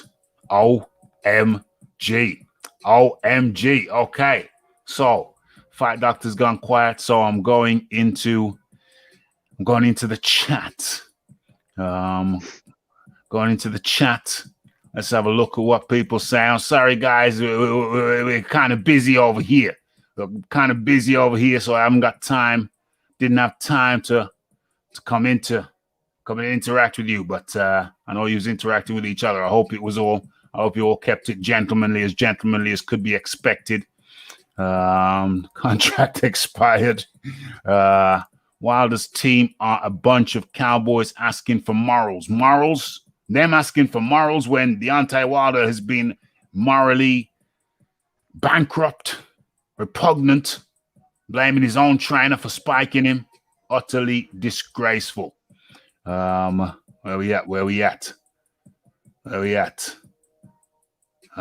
a way of putting it. Deante Wilder's asking for moral responsibility when he can't display it himself. My.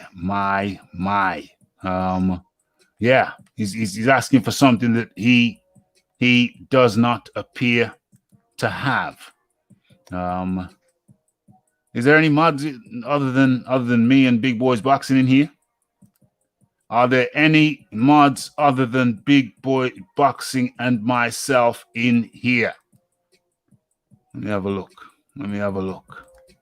I just had to do something. I take care of something there that the mod should have taken care of. I'm just scrolling to the chat a little bit. Okay. No mods up in here other than me and Big Boys Boxing. Okay. I might have to mod somebody else at some point, but I don't like to do that because mods always go crazy. Not always. Often. Sometimes. Okay. So anyway, that's taken care of.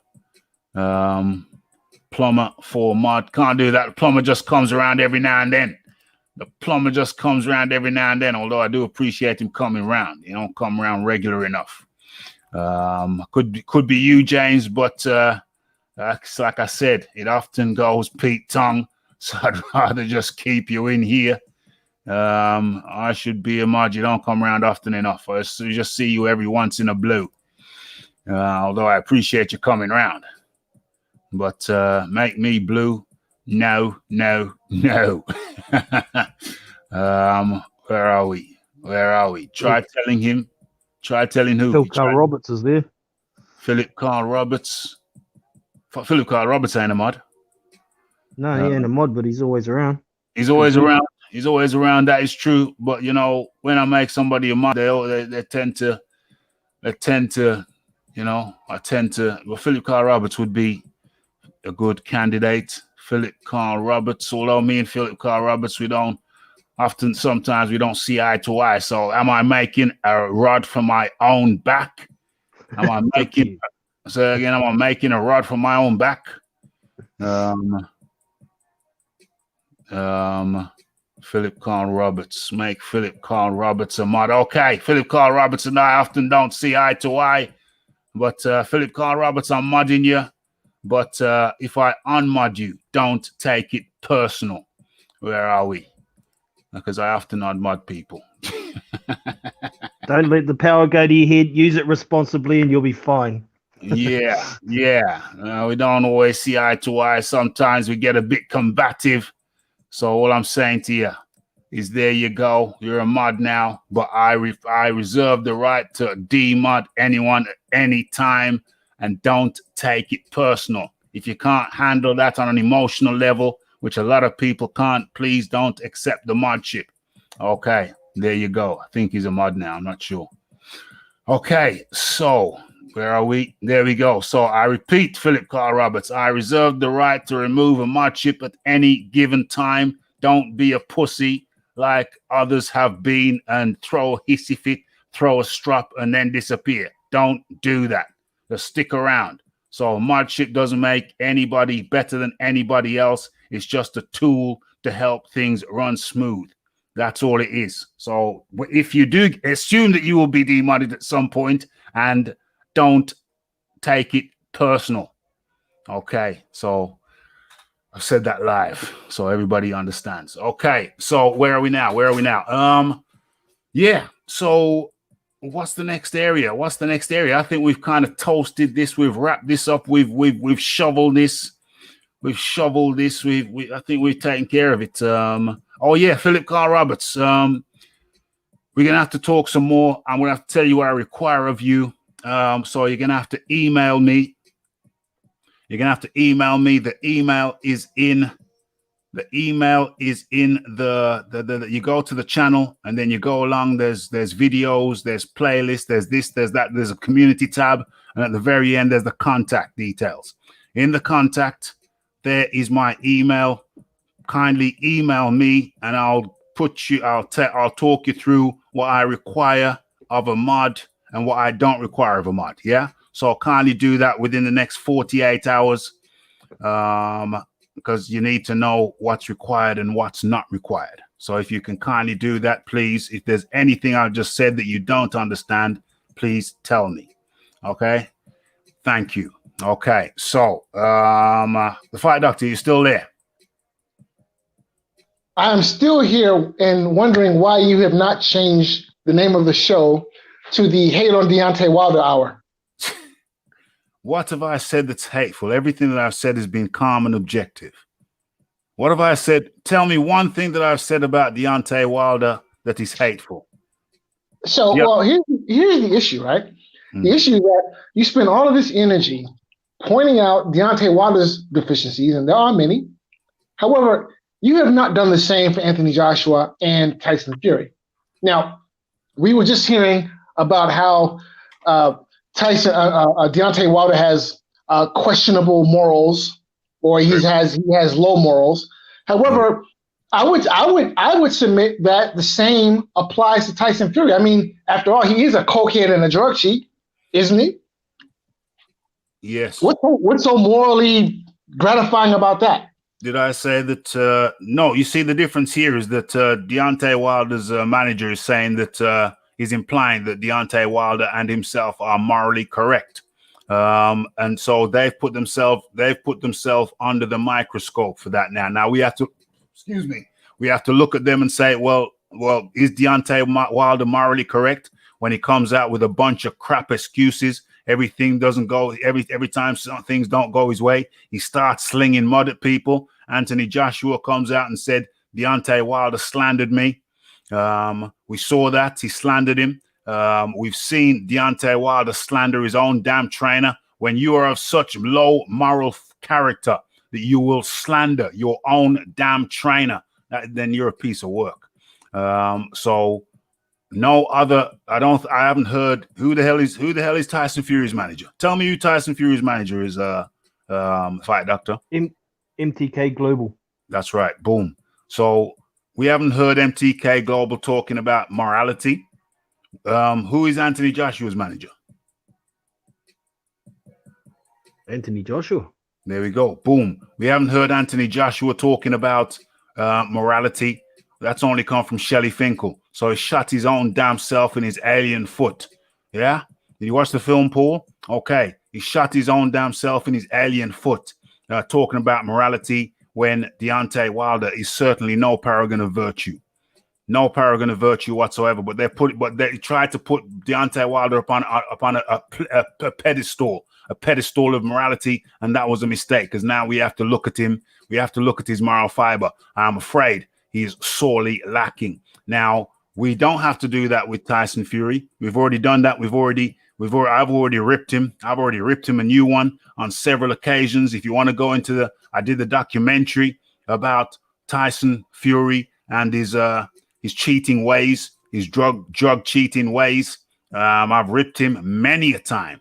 So over to you. You rip Anthony Joshua on a question of morality. Go ahead. Question Joshua's morality. Show us, because I don't see how he's behaved in an immoral way. But if you can do that, then please do. Listen, I'm not about to let your red herrings detract from red herrings. Where's the red herring? Where's the red herring? Where's the red herring? Where's the red herring? Please tell me where the red herring is. All this talk about Deante Wilder's questionable morality has nothing to do with what we're talking about. Listen, who was the guy in Vegas? Who was the guy who went on holiday in Vegas and choked out a prostitute and ended up in a police cell? Lots of people go to Vegas and choke out prostitutes. I don't get about three men. We're talking about three men. And when you told me that I should talk about morality of the three men, I'm asking you, who was the one of the three? Who was the one of the three who went to Vegas on a holiday, choked out a prostitute, ended up having to spend some time in a police cell and having to pay a fine? Who was it? Lots of that has nothing to do with what we're talking about. Which it's nothing to do with morality. We were talking about morality. You were talking about choking out a prostitute in a hotel room has nothing to do with morality. Okay. Listen, first and foremost, all right. What happens in Vegas stays in Vegas. That's the first thing. Not when you end up in the police and end up in the newspapers. Not when you go to the police and end up in the newspapers. Not to say that I'm condoning choking out prostitutes, because I'm not. It don't stay in Vegas when you choke out the prostitute and end up in the newspapers, my friend. It don't stay in Vegas then. Listen. I'm not condoning choking prostitutes. Let's get that in the open first. Let's establish that first. Let's establish that it's not cool. Can we all establish that it is not cool? Can we all establish that it is not cool to choke out prostitutes? It is not cool to choke out prostitutes. Thank you. Not at all. All right. Now, having said that, whether he choked out a prostitute or not, he did. He got charged for it. He got fined for it. Prostitutes does not detract from the legitimacy of the statement which Shelly Finkel made, and it is a totally complete legitimate statement. What's the statement? Which is that Deante Wilder gave a cokehead, a drug-cheating cokehead, 2 shots at the WBC title. And 2 of his 3 highest paid. Don't do that. We established that it was 1. We established that it was 1, not 2. Talking about it was 1. Wait. All right, listen. You need to stop hanging out with Tyson Fury and snorting that white powder, okay? Because right now, that's what you sound like. That's exactly what you sound like. Did we not establish that Deante Wilder only gave Tyson Fury 1 shot, and the second time around it was Deante Wilder waiting at the altar for Tyson Fury? No, we did not. No, we did not establish that. No, that's what you established. You and that white powder. You agreed to it. No, sir. I did not. No, sir. I did not agree.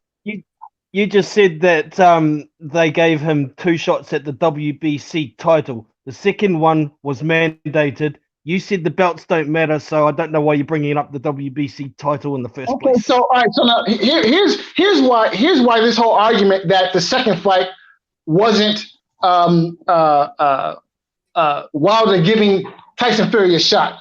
I'm going to shoot that argument down. And here's the reason why. Why did you shoot it down at the time? That was 20 minutes ago. What are you talking about? You're going to shoot? Because you were too busy hating on Deante Wilder, and when you get into your hate mode, I'm sorry, but nobody can get in the word edgewise.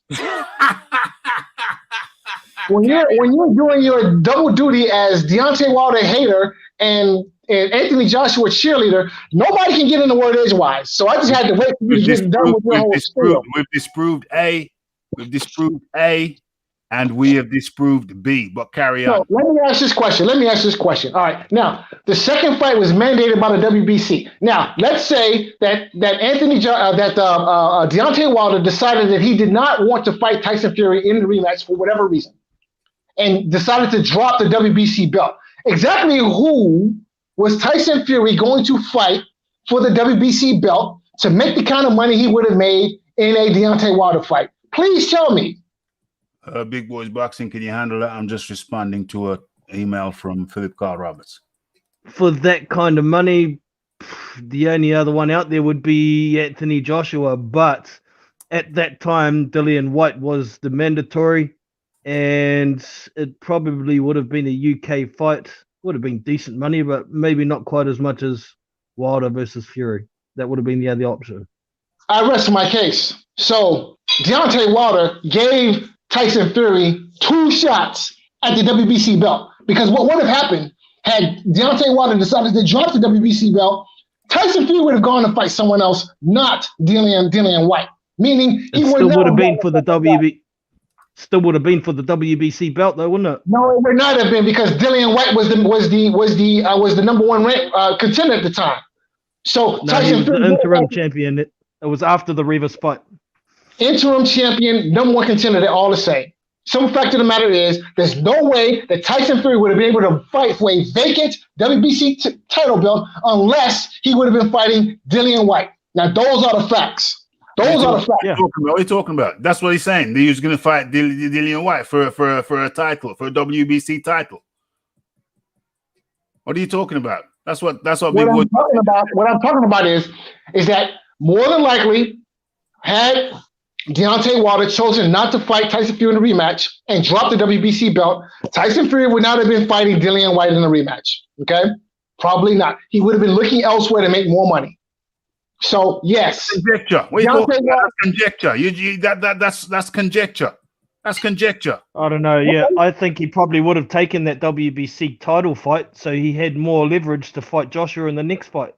Yeah, exactly. All right. Okay. That's what she thinks. That's fine. Me personally, I don't see it happening. I don't see it happening. Okay. So in either way, it wouldn't have been for as much money as he made fighting Deante Wilder for the WBC title. Now, that's a fact. That's a fact. So this whole argument that the second fight wasn't Deante Wilder giving Tyson Fury a shot at the WBC title is ridiculous. It's ridiculous. Hold on a second. Don't try and play games around here. Don't try and play games. What we established and what we will reestablish is that Tyson Fury blessed Deante Wilder as much as Deante Wilder blessed him with the second fight. As a matter of fact, Deante Wilder was the bride waiting at the altar. Tyson Fury was doing his own thing, so they both blessed each other. Don't try to act like Deante Wilder was acting in a benevolent manner to Tyson Fury. He was not acting in a benevolent or charitable manner towards Tyson Fury. Deante Wilder made his biggest payday in that fight with Tyson, in that second fight with Tyson Fury. So Deante Wilder needed Tyson Fury as much as Tyson Fury needed him. So that was no blessing. That was a mutual blessing. They blessed each other. And then after they blessed each other, Tyson Fury baptized him in the ring. So after the blessing came the baptism of fire. And Deante Wilder ain't been the same since, but carry on. So it's your argument that Deante Wilder needed a cokehead drug cheat. That's your argument? He sought him out. He looked for him. It's a cherry pick. That wasn't the question. That wasn't the question. The question was, the question is, it's your argument that Deante Wilder needed a cokehead drug cheat. Wilder sought him out. He looked for him. He went for him. He went for the cokehead, thinking he's a cokehead. He went for the guy who had been on the couch at the crack house, the whore house, the curry house, the ale house. He went for that guy, bringing him up, thinking, yeah, he's in no condition to fight me, and got a terrible surprise. And then, yes, he did need Fury. And then he thought, okay, that was a mistake. I'm going to sort it out. I'm going to get him second time around. And that's when he received his ultimate baptism. So I'm going to ask the question one more time. Is it your argument that Deante Wilder needed a cokehead drug cheat? Is that your argument? Yes, not only did he need him, he went looking for him. He actively went looking for him. He ducked the DAZN offer of 100 million to 120 million and went looking for a cokehead in the form of cokehead, prior drug cheat, guy who'd been on the couch for 2.5 years. Yeah, he went looking for him. Not only did he need him, he actively sought him out. And it was a cherry pick that exploded in his face. So my response to that is this. For all the children who are listening, this is the reason why you do not do drugs. Because when you do drugs, it scrambles your brain cells, and you start to use faulty logic, like what Mr. Raphael Dawkins is currently using right now. So children, don't do drugs. Tell me what's faulty. You're sitting here making an argument that the number one heavyweight in the world needed a drug cheat. Who the hell was the number one heavyweight in the world? Who the hell did he fight to become the number one heavyweight in the world? Are you crazy right now? And yes, Deante Wilder ignored the 100 million. He said it himself. Deante Wilder said it himself. He turned down bigger money. Oh. And this is another one for you. When you said it was Joshua on the contract. Deante Wilder said it himself. He turned down bigger money to fight Joshua and instead fought Fury. OMG. JJ Blues is up in the building. What up, Raph? What's going on? How you doing, my friend? We're just having a nice little chill out over here over a nice cup of tea and crumpets. What's cracking? Yeah, real chill. Just getting kind of volatile. But yeah, man, the whole thing, my whole thing is this. Wow, where did Wilder get his fame from? Where did Wilder get his pop from? Where did Wilder get all his Instagram followers and like his presence in the media from? It was till this day. Till this day got him every bit of being known that is from. Where did that come from? Oh yeah, the Tyson Fury build up. So dude, come on, man, Tyson Fury. No, hold on. Repeat the last bit that you just said. Repeat the last thing you just said, J Blues. J Blues? Yeah. The till this day thing. Yeah. Is where all of his fame came from. And that came from the build up to Tyson Fury, man. Damn. Like Tyson Fury exposed him to the world. He didn't give him his career, give him his presence now. But like, dude, if it wasn't for Tyson, would Deante really be that big right now? Yes. And to further back up that claim, I'm coming to you in a second, Big Boys Boxing, and then the Fight Doctor. And to back up that claim, there's an interview. What channel is it on? Who was he talking to? Was he talking to Coogie Bear? Yeah. John Fury was talking to Coogie Bear. And John, prior to the first Deante Wilder fight. And John Fury was adamant. He said, I told him not to do it. I told him don't go over there. You're making Deante Wilder. Deante Wilder has got no name. He's no name. He's got no name. You're making Deante Wilder famous, and I don't think you should do it. Yeah, so that backs up your claim, J Blues. That's a damn hell of a good point. Big Boys Boxing. All right, so just a little response to Fight Doctor's question earlier. Yes, Deante Wilder did need a drug cheat, cokehead, undefeated lineal champion to improve his stock to get a Joshua fight. And I think also Tyson Fury needed Deante Wilder with his 99% knockout ratio, whatever it is, and the WBC belt to get leverage for a fight against Joshua as well. They all want that big money fight, and they needed more in their stock to get that fight. So they did both need each other. You can call him a crackhead, drug cheat, or whatever you want to call him, that makes no difference. He's paid his 2-year suspended sentence for that. That's not current, and that is why we're not talking about the immoralities of those issues. They are not current. They're done and dusted, paid for. I don't agree with them for sure, but they're not current. What Deontay Wilder's statements about Shelley Finkel's statements about moral obligations is current, and Deontay Wilder has not displayed great morality with his accusations in the near past. So that's my thoughts on it. And with that, Rafi, I'm unfortunately going to have to skip out. So it's been a pleasure talking to you, and hope everybody's safe and well.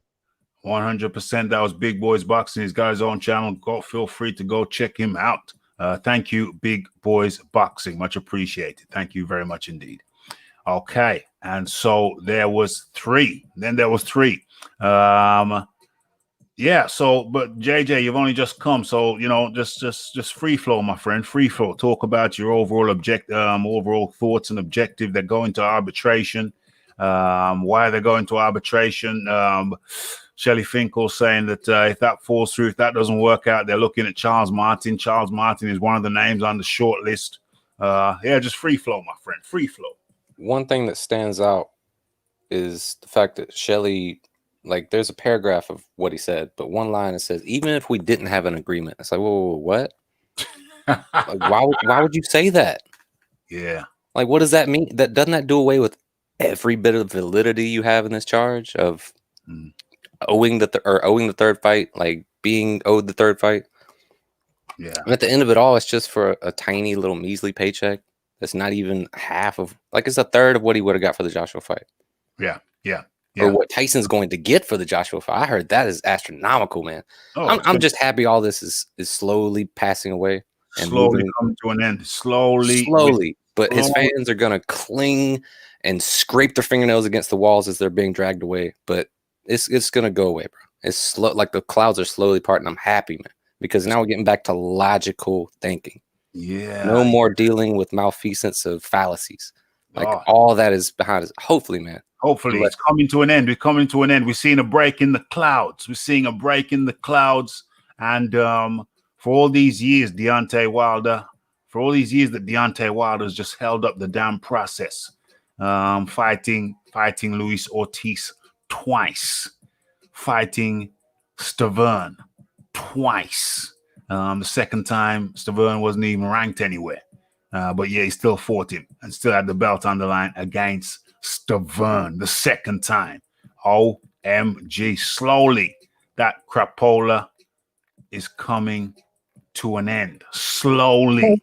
So wait. Hold on. Slowly we get into undisputed. Slowly we get into the undisputed. Slowly we get into the undisputed that Deante Wilder. If you remove Deontay Wilder and Vladimir Klitschko from Tyson Fury's resume, what are you left with? If you remove Vladimir Klitschko and who? If you remove Deontay Wilder and Vladimir Klitschko from Tyson Fury's resume, what are you left with? You're left with a very average resume. What's your point? I'm making an observation. That's all. Just asking a simple question. That's all. Yeah. Well. My answer is you're left with a very average resume. And if you remove Tyson Fury from Deontay Wilder's resume, what are you left with? A bunch of tomato cans. So I don't know where he's going with that. You shot yourself in your own damn foot with that one. So I don't know why you brought that one up. Okay, so let's move on to there's an article I want to share now. Where is it? It's not that one. Why is that up there? Let's get that out of the way. Hold up. The Bronze Plumber has a great point. He beat Derek Chisora twice, still better than Wilder's resume. What? Chisora twice, still better than Wilder's resume. Yeah. You could argue that. That's a good point. That's a very good point. Okay, let me find this article and let me line it up. So it's, where are we? Hold on. Before I even go to the article, what was on my mind? Okay, let me bring up. Where is that? It's not there. Okay, let me bring up something I wrote something I wrote elsewhere. Let me go into history. Let me put it up on the screen. Let me bring it up on the screen. Let's go to history. Let me scroll through my history, and then I can bring it up on the screen. Oh, damn, there's a lot of things. I've watched a lot of things today. I've COVID tier 3 over in the UK. That's not it. Where is it? So I've been scrolling through some videos, breaking news. That's not it. Why the hell is that there? I didn't even watch that. I think I might have clicked on it, but I didn't watch it. Yeah, seems I click on a lot of things and don't watch them. Okay, but it's oh, this is it. Oh my God, no. Oh damn. Oh shizzle. Oh shizzle. Okay, so where is the? Oh, here it is. Here it is. Here it is. Let me bring it up because I don't want to show. Where is it? Okay, so there it is. There it is. Let me bring it up so everybody can see it when I share it on the screen. I think it's highly pertinent and it speaks to what we've been speaking of. But I think I put it in a beautifully concise way. Okay, let me share my screen with you before we go to the article. Where is it? There it is. Boom, boom, boom. And make sure you can see what I can see. Okay, it's not very clear. Can I go one size bigger without messing up the whole screen? Can I? Let's try. One size bigger. Boom. No, messes up the whole screen, does it? Yeah, it messes up the whole screen. Okay, let me bring it down one size. Okay, I think you can just about see it, but I'll read it for you because it's very small. All right, it's very small. Okay, so this was in response to, I was over on an American channel who have traditionally supported Wilder hard. They've rolled for him hard, but Wilder has even turned his back on them.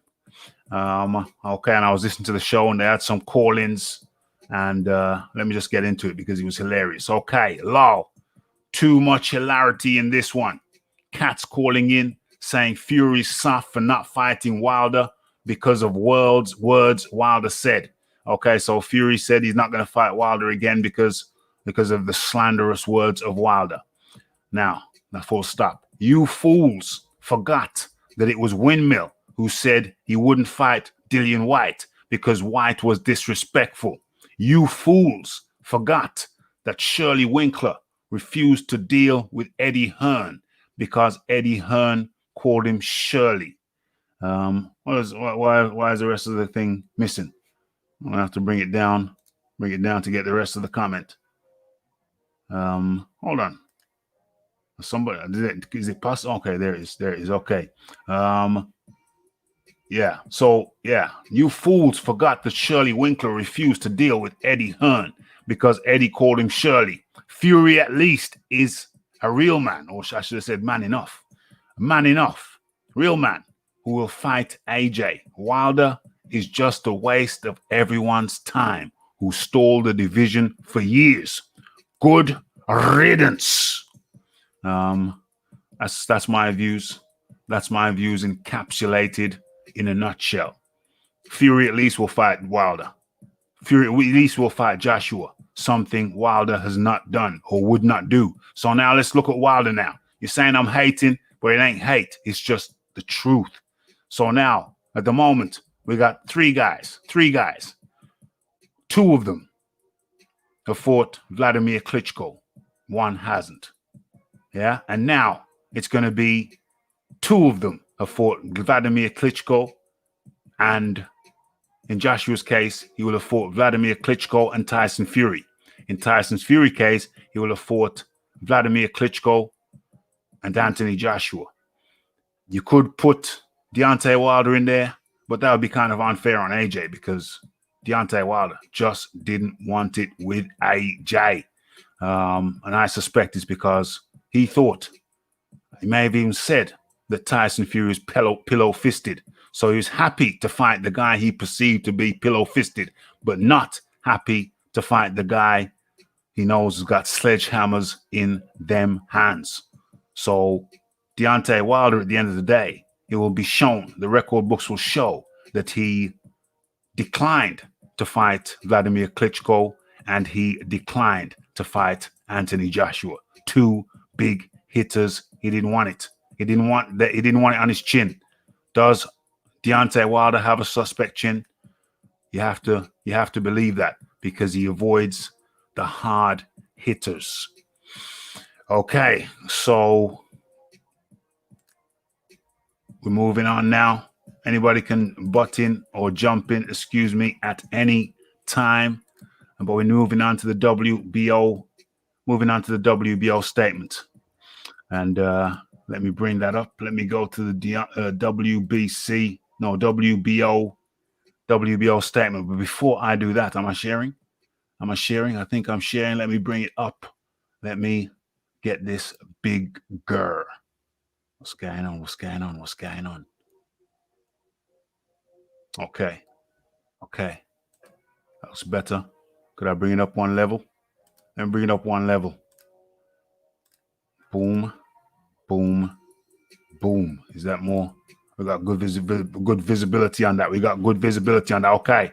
So before I go any further, I think when was the last time I dropped the link in the chat?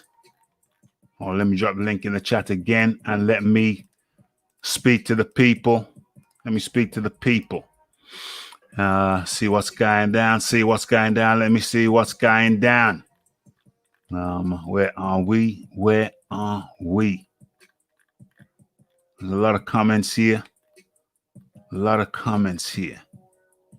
Cal L is up in the building. Okay.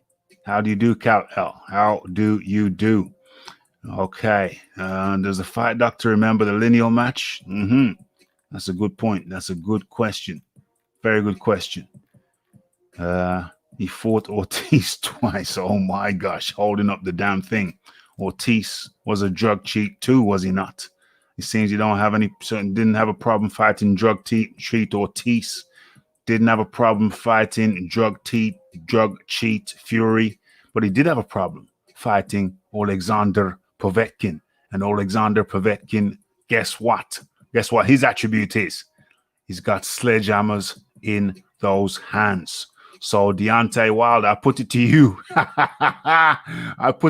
Fight doctor, that Deante Wilder has an issue, has a problem when it comes to fighting guys with sledgehammers in their hands. He declined to fight Vladimir Klitschko, sledgehammers in his hands. He declined to fight Anthony Joshua, sledgehammers in his hands. And when it comes to Povetkin, who had that questionable situation with the Ostarine in his system, he didn't circle back for him. Circled back for Ortiz. Circled back for Fury. But he didn't circle back for Povetkin. All 3 guys have sledgehammers in their hands. The fight doctor, will you concede? That Deante Wilder seems to have a fear of guys with sledgehammers in their hands? Would you concede that? Sir, I will concede that you have an affinity for cocaine. I will concede that. Okay. Slander. Because You're just like your boy Wilder. You like to throw slander around. Very slanderous, very scurrilous and slanderous accusations. Because lacking in morality. You can't throw slanderous accusations like that around. Sir, the facts suggest something else. Now, here are the facts. Okay. Now, first and foremost, Stavern is a very good puncher. All right? He's a very good puncher. He was in his day, not the second time around, but carry on. And it seems to me like nobody wanted or wants currently to fight Ortiz. And Ortiz is a very good puncher. So this talk about Deante Wilder ducking punchers, that doesn't make any sense. I'm sorry, but the facts suggest otherwise.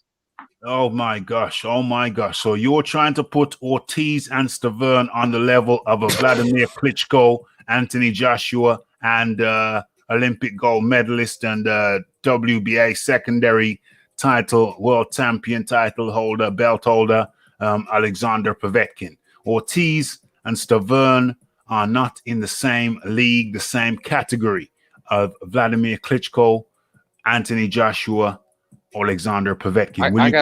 Will you concede that? Yeah. So I have some bad news for you, but Anthony Joshua is not a puncher. Oh my God! All right, I got a question for Fight Doctor Man. Who Carry on. wins? Who wins? Ortiz or who we just talking about, man? That last statement just made my mind go blank. Povetkin. Yeah, Povetkin or Ortiz right now. Who wins, man? Right now, I like What's the question? Who wins right now? If they book the fight next month, Ortiz versus Povetkin. Yeah, I like Ortiz in that fight. How? Break it down, man. Yeah, I think Ortiz outboxes Povetkin. Ortiz. Listen, didn't we just see Ortiz Povetkin get outboxed in his last fight? Soundly outboxed. Listen, all the way up until that uppercut. Nobody is questioning Povetkin's punching power. However, Povetkin did get soundly outboxed by Dillian White prior to him landing his money punch. I see no reason why Ortiz can't do the same. The difference is that Ortiz doesn't have a China chin like Dillian White does. So yeah, I like Ortiz in that fight. I'll put money. If that fight were to get made, I'd have no problem laying money down on Ortiz to win that fight. No problem.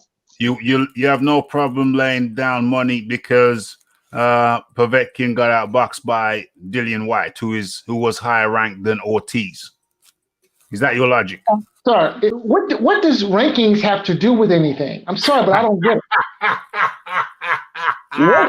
it. So what? I mean, so okay, and The Fight Doctor lives by his own rules, man. His own rules. What does rankings have to do with anything? What the hell are you talking about? Rankings determine who gets gold medal, silver, and bronze. That's rankings. Yeah. Excuse me. Wait. That's in the amateur ranks. We're talking about professional boxing.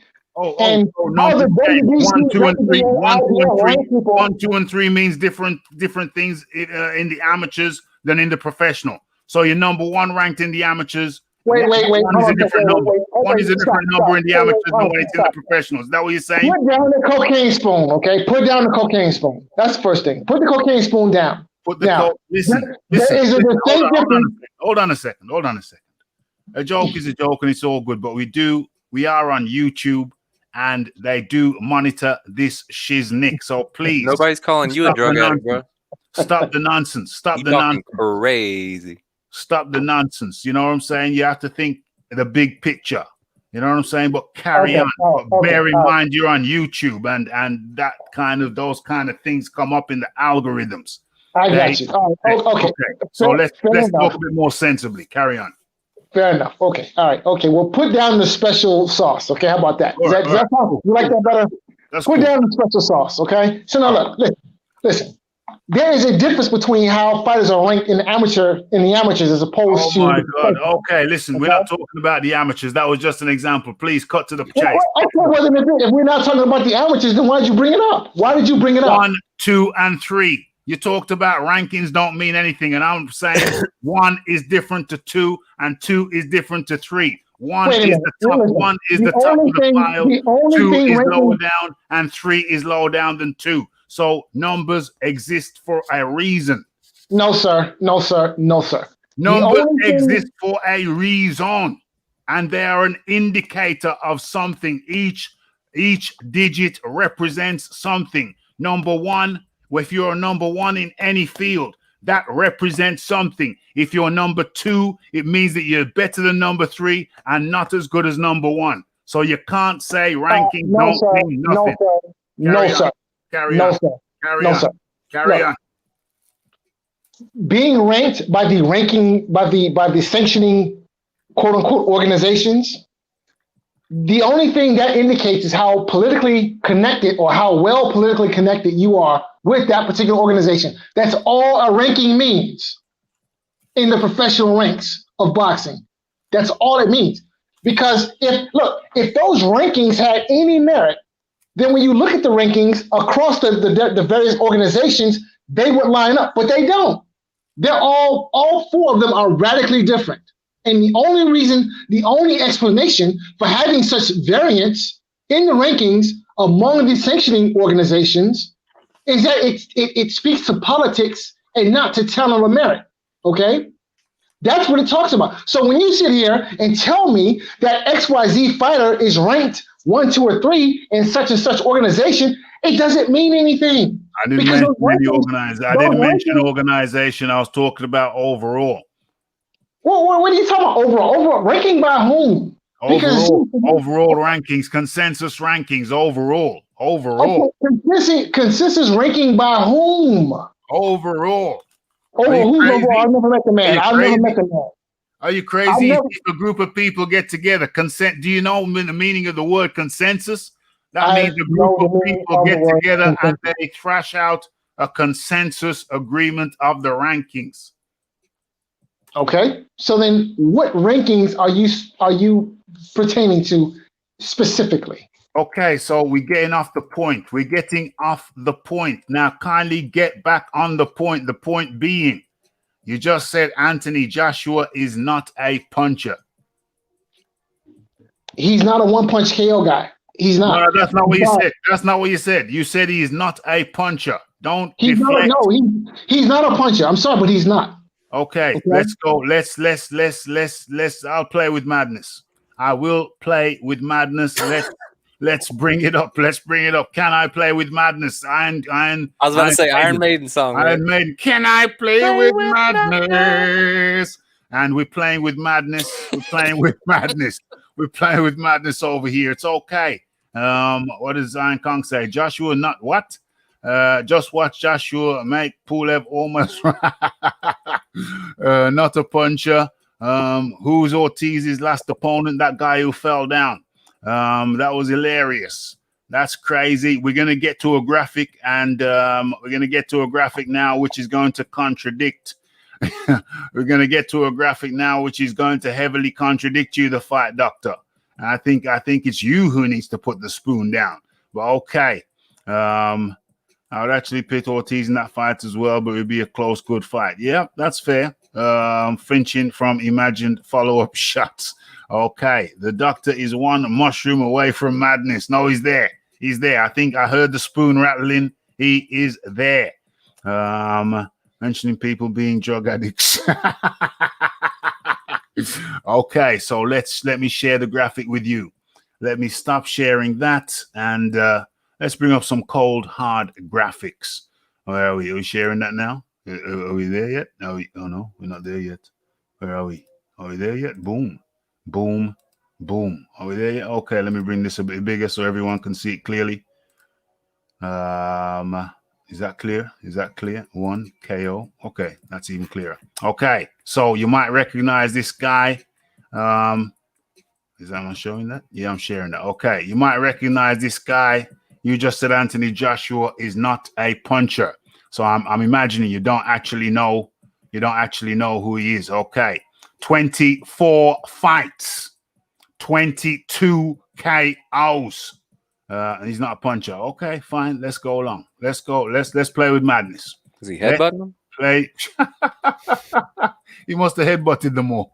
Let's play with madness. Okay, Kubrat Pulev. Only lost once before, I believe. Hold on, let's confirm that. Should have 2 losses. Where is it? Should have 2 losses. 2 losses. Boom. I was right. Okay. Had only lost to 2 people. Kubrat Pulev. And those people were, comes back again. Vladimir Klitschko and Anthony Joshua. Okay. So, right. So that's Kubrat Pulev. Okay, Anthony Joshua won Andreas Ponce Ruiz by points. Okay, fair enough. He didn't knock him out. Fair enough. Andreas Ruiz beat Anthony Joshua prior to that. Fine. That's fine. Okay, Alexander Povetkin. Interestingly, guess how many people he lost to? Only 2. Where are we? 2. There we go. Boom. I was right. And the 2 people he lost to, guess what? Anthony Joshua and Vladimir Klitschko. But Joshua did something that Klitschko could not do, and that was knock out Alexander Povetkin. But Joshua is not a puncher. Okay, fine. Joseph Parker. No, he didn't just knock him out. Joshua did not knock him out. Fine. Carlos Takam. That was a TKO. Fine. Still a stoppage. Vladimir Klitschko, Dr. Steelhammer, Anthony Joshua knocked him out. The way he knocked him out was a puncher style as well. He stepped to him and got him out of there with volume, like bing, bing, bing, bing, bing. Like he was fine, and he beat the life out of him. Beat the life out of him, turned the lights off. Beat the light out of him, turned the lights off. Okay, that referee stepped in about 2 seconds too early, though. I wish he didn't. So he dropped on the floor. Anyway, Eric Molina, Joshua finished him quicker than Deante Wilder did. Joshua finished him in 3. I think he went to 7, 5 or 7 with let's just make that a fact. Let's just make that a fact. Let's just get the facts up here. Where's Deante Wilder? Deante Wilder. He lost nine rounds. 9 rounds. Took Deante Wilder 9 rounds to get him out of there. Holy hell. Okay, Joshua finished him in 3. Fine, no problem. But Joshua's not a puncher, though. Okay, cool.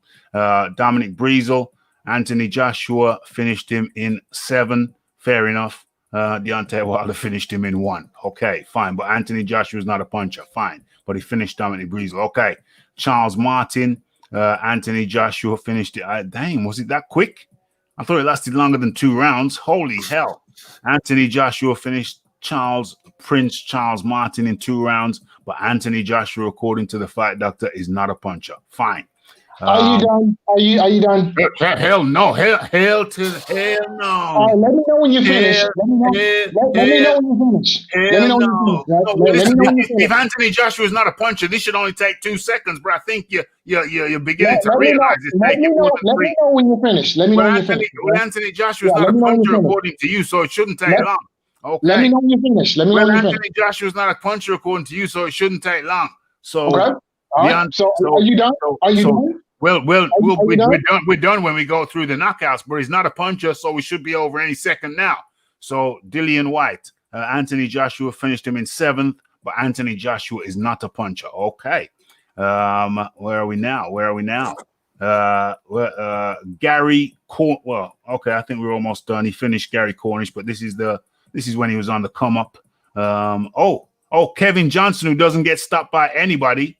Until just the other day when he got stopped by what's his name? The African guy lives up in Scotland. Bakoli, the African guy, Bakoli, African guy lives in Scotland. Bakoli. Let me just bring his name up. Are you going to be able to make your point while I'm still reasonably young? Well, no, hold on. My point, your point was that Anthony Joshua is not a puncher, but we're going through this damn thing, and Anthony Joshua just keeps on knocking people out, but he's not a puncher. There's some facts that you have omitted. Now, okay, cool. Let's go. Now, are you done? Because I'm going to go over these facts that you have omitted. Let's go. All right. Okay. So hold on. So Anthony, so Ortiz is a 1 punch guy. Is that what you're saying? But what I'm saying is that Anthony Joshua is not a puncher. That's what I'm saying, and I'm more than capable and willing to prove my case. As soon as you're done. That's been disproved, but carry on. Okay, all right. So Kubrat Pulev, down in the 3rd. Yeah. Knocked out in the 9th. Yeah. So he gets up in the 3rd round. Yeah. And he goes 6 more rounds before he gets knocked out. No, nonsense. Wait. Hold on, I heard you. Nonsense. The fight was KO 9. That's the fight. He was knocked out in the 3rd round, but the referee let it go on. Oh, okay, all right, okay. So the king of excuses, the Anthony Joshua cheerleading continues. How is that an excuse? But How is that an excuse? Listen, he got knocked down. Because the simple fact of the matter is that your puncher, okay, put a guy down in the 3rd round. Yeah. But the fight wasn't finished until the 9th. Okay. No. He was finished in the 3rd. That's one example. Wait, let me finish. He was finished in the 3rd because he got up. In the 3rd round when the fight was ended in the 9th. What are you talking about? What happens? What kind of math are you using, sir? What happens when a guy gets up and turns his back? The referee waves it off. Yeah. The referee failed to wave it off. Well, if it seems to me that if Joshua was such the puncher, the guy would not have gotten up. Now, Are you crazy? Now, if I may continue, please. If I may continue, please. Why are you yelling? Why are you screaming? Because I'm not able to make my point. Okay, I'm not able. Well, we ain't talking. Well, he's talking. You're not talking, but he is. Now, sir. I heard the both of you. Man. I heard the both of you. Now, let me make my point, please. Carry on. All right, please do not rudely interrupt. Man, go. Okay, I'm not going to rudely interrupt, but can I just say that the argument is finished because you can see 24, 22 KOs? Can you see 24 with 22 KOs? Excuse me. Knocking over 22 tomato cans does not make you a puncher. All right, how about this? But before I was so rudely interrupted, I was trying to make my point. Okay? If I may continue, please. You're biting my bars again. That's one of my bars. If I may continue, please. Now, let's rewind a bit. Let's rewind a bit to the Andy Ruiz. Again, but it's okay. The Andy Ruiz first fight. Imitation is the sincerest form of flattery, so carry on.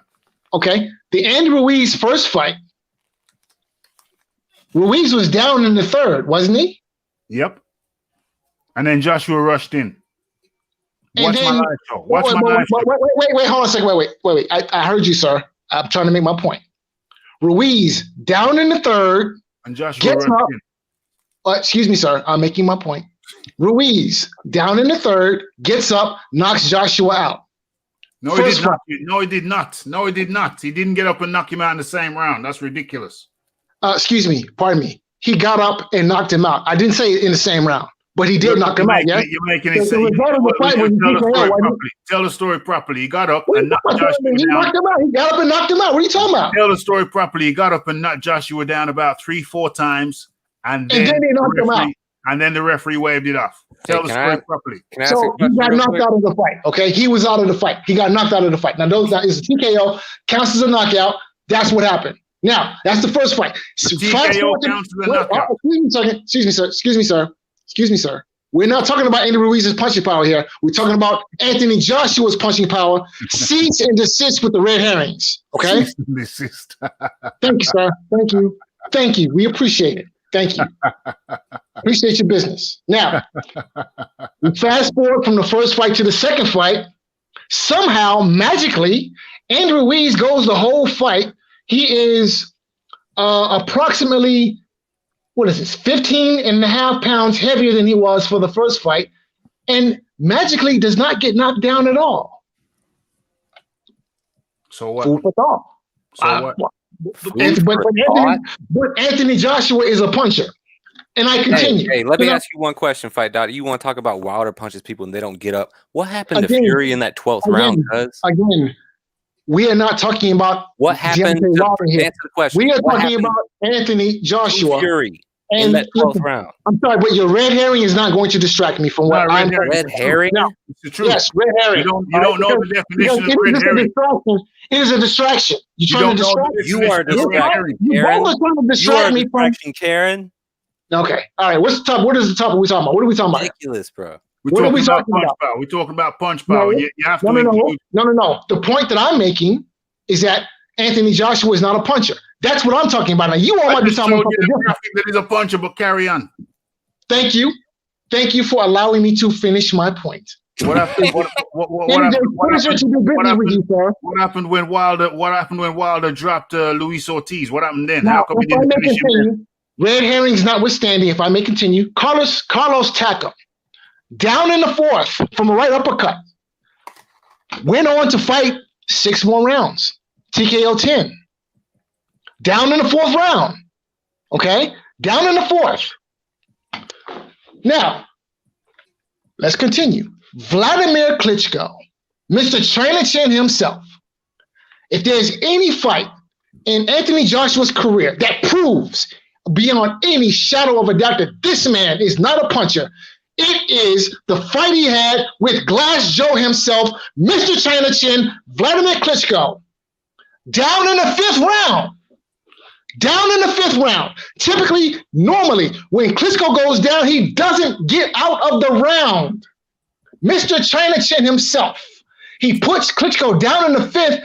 Klitschko makes it to the 11th round somehow. But you wish to argue that this man somehow is a puncher. I'm sorry, but no. Fight doctor. No. One thing real quick. We're talking about a guy. Wait. I'm finished. Wait. I'm sorry. Wait. Hold on, bro. You filibustering enough. Hold on, Karen. I'm not finished making my Screaming point. at the top of your lungs, man. I'm not finished making my point. Conversation, son. I'm not finished making my point, sir. May I please? Go ahead, baby girl. Getting tired. Vladimir Klitschko, the guy who could not go 5 rounds with Ross purity. How long ago that was? I'm listening to Fight Doctor and I'm cracking up because Deante Wilder fought nothing but bombs in his first 30 fight. Deante and Joshua hasn't even had 30 fights yet. When Anthony Joshua was fighting for his championship in his 18th fight or something like that, something crazy, 16th, 18th fight. And Deante Wilder was fighting bombs. What? In his 20th fight, Deante Wilder was fighting a man who was ranked outside the top 350. And yet you have the nerve, you have the gall, you have the bare-faced audacity to question that Anthony Joshua is a puncher when he's done more in 24 fights than Deante Wilder's done in his whole damn life, and started his professional career years later than Deante Wilder. And you have the nerve, the gall, the bare-faced cheek, the audacity to question Anthony Joshua's resume or punch power.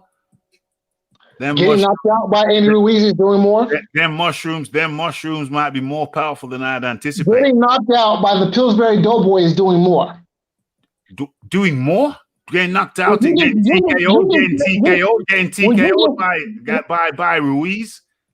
But getting TKO'd by Ruiz. The replacement. Getting TKO'd by Ruiz after Jarrell, who was a stand-in for Jarrell Miller. That was the perfect storm, my friend. Andy Ruiz was a stand-in for the stand-in. Yeah, exactly. It makes it even worse. In the meantime. So you realize, of course, that you're shooting down your own argument. I hope you realize.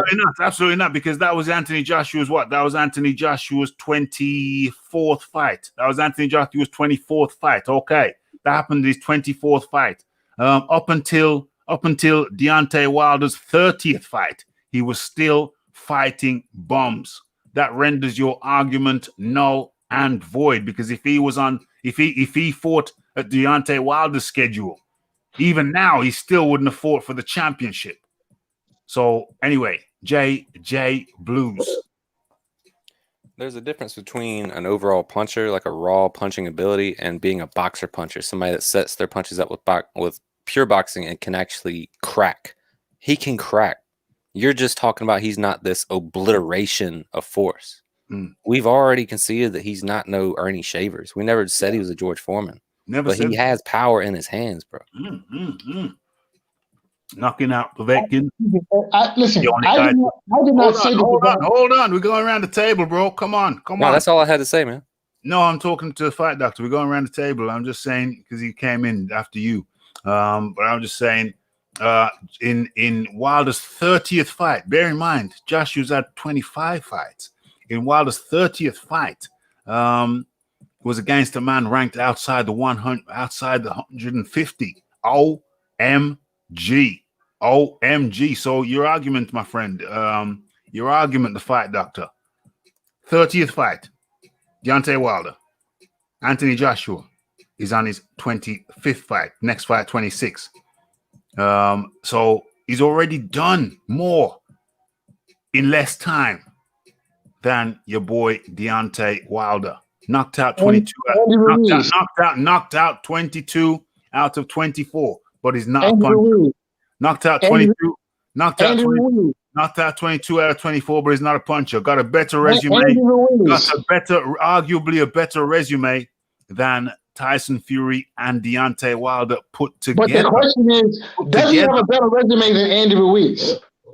That's once again, the mushrooms are strong. The mushrooms are. No, it's a legit question. How is that a legit question? Who the hell? How is that a legit question? Than Andy Ruiz. I'm That was a asking. legit question. Really? Of course, he's got a better resume than Really? Really? Ruiz. Really? What's the Who has the better? counter argument?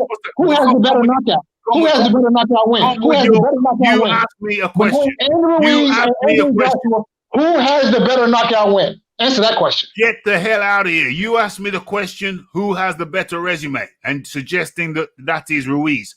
Give me the argument to suggest that Andy Ruiz. I'm asking another question. Don't ask me another question. Do not ask me another question. Answer the own question. You asked me who has the better resume. So you're implying that it's Ruiz. So go ahead and show me and the people, because there are people listening. There are people watching. Go ahead and show me how Andy Ruiz has a better resume than Anthony, the unified champion, Anthony Joshua. Go ahead. Excuse me, sir. Pardon me. I'm not implying anything. I'm simply asking a question. Okay? Okay, I'll answer your question. The person with the better resume, which shouldn't even need to be said or explained, is clearly Anthony Joshua. Hold on. Don't go nowhere, because I want you to answer your own question too. Now, Exhibit A, Kubrat Pulev. Exhibit B, forget him. Exhibit B, Alexander Povetkin. Exhibit C, Joseph Parker. He beat Joseph Parker. Andy Ruiz lost to Joseph Parker. Close fight, admittedly. Exhibit C, Carlos Takam. Well, yeah, Carlos Takam, that was a tricky fight. Wasn't Carlos Takam a stand-in as well? Yeah, he was a late stand-in for Kubrat Pulev. Okay, whatever. Vladimir Klitschko, Dr. Steelhammer. I think you may have heard of him. Who else? Eric Molina beat Eric Molina, a common opponent with him and Deante Wilder. Beat him in 3 rounds. Took Deante Wilder 9 rounds, something like that. Dominic Breezel, he's whatever. Charles Martin, he finished him in 2 rounds. Dillian White, he finished him in 7 rounds. Okay, so Kevin Johnson. Nobody stops Kevin Johnson other than what was his name? I just mentioned it. Bacoli, Martin Bacoli. He finished him after Joshua did, but before that, let's go. Let's show and prove. Let's not just talk about it. Let's be about it. Let's show Kevin Johnson's resume. 37 fights and never got stopped until Anthony Joshua stopped him. Okay, he's taken some fights recently where he got stopped by Marius Wack, but that was literally how long was that after the Bacoli fight? I think it was a matter of weeks. Where is it? 29-10. Okay, my bad. Right, fair enough. That's not the case. Okay, Martin Bacoli. Where's the knockouts? Where's the knockouts? There's no knockouts. Anthony Joshua was the first man to knock out. Look, Andy Ruiz Jr. Even Andy Ruiz didn't stop him. Okay, Andy Ruiz Jr. did not stop Kevin Johnson. Where's Anthony Joshua? Anthony Joshua stops Kevin Johnson in 2 rounds, but he's not a puncher. He's not a puncher. But Andy Ruiz is a puncher who couldn't stop Kevin Johnson. Okay. So I say Anthony Joshua is a puncher, and clearly, if you can't see that the unified champion, guy who got the championship in something like his 16th fight, was it 16 or 18 by beating, what was it, Charles Martin right there? If you can't see, and then fought the likes of Dillian White, fought the likes of Dr. Steelhammer, Joseph Parker, Alexander Povetkin, beat Andy Ruiz after he lost to him 6 months later, and Kubrat Pulev, somebody that only previously lost to Vladimir Klitschko. If you can't see, if it's a question in your mind that you can't see that that's a better resume than Andreas the Punch Ruiz, then my friend, those mushrooms are stronger. You know what? Man? I don't mean to interrupt, but dude, I would never talk junk on AJ ever again, because Wilder fought 32 fights. He had to make it to 33 fights to get it done. And you know who he fought right before the Stavern fight? Some random liquor store owner, like big fat corn-fed white dude that ended up beating James Toney on a 3-round decision on some UK versus US. Damn. But I want to hear. I'll thank you to Tone for for chipping in, my friend. Every penny. Hold on, is that the first super chat? No, Scythe Blood super chatted earlier on. Yeah, it's great. A second super chat of the evening, and that is much appreciated. What's going on here? That's much appreciated, much obliged. Every penny counts. Every penny counts. Over to you, Fight Doctor. You tell me how Andreas the Punch Ruiz has a better resume than Anthony Joshua. Please go ahead. So, well, let's look at it. All right. So now, first of all, carry on. First and foremost, that was never the argument that I made. You asked me who had the better resume. I've told you why I believe Anthony Joshua has a better resume. Now, kindly tell me how you believe that the Andreas the Punch Ruiz has a better resume. Go ahead. Excuse me, I never made that assertion, sir. You asked me who had the better resume. So now you do realize, of course, there's a difference. You do realize, of course, there's a difference between asking a question and making an assertion. Okay, so now, well, let's make it even clearer. Okay, so I'm asking you now, who has the better resume out of Anthony Joshua and Andreas the Punch Ruiz? Well, so here's what I think. Yeah. I think that between the two of them, yeah, who has the better knockout win? No. The question was who has the better resume. I've told you who I believe has the better resume. Now, please kindly tell me who has the better resume out of the two. Excuse me, sir. Who has the better? I'm putting the question that you asked me. I'm asking you the same question. Excuse me, sir. Pardon me. Who has the better resume out of Anthony Joshua and Andreas the Punch Ruiz? That's the question. Excuse me, sir, but I get to make my own argument. Thank you. No, I'm asking you a question. And I get to answer the question the way I see fit. Okay. Thank you. Now let me reiterate the question so that everybody knows what the question is. Let me reiterate the question so everyone knows what the question is. The Fight Doctor. Who has the better resume out of Anthony Joshua and Andreas the Punch Ruiz? May I answer the question uninterrupted, please? Please answer the question. May I answer the question uninterrupted? Please answer the question. May I answer the question uninterrupted, please? Please answer the question that has been asked. May I answer the question? I'm out, dude. I can't take this woman no more. I'm gonna be back in about 10 minutes. This dude is being a complete bitch. I'm sorry, Rap. I'm sorry, bro. I can't take this, bro. I'll be back. Please. Now, may I answer the question uninterrupted, please? Please answer the question. Am I going to be able to answer the question uninterrupted? Is the question. Please answer the question. All right. Now, in terms of who has the better resume, I think that objectively, you would have to say Joshua. However, so why ask me the question? Why ask me the question Pardon me, excuse me. I'm answering your question. If I may answer it uninterrupted, please. Everything is in black and white. Everything is in yes or no. Now, may I continue?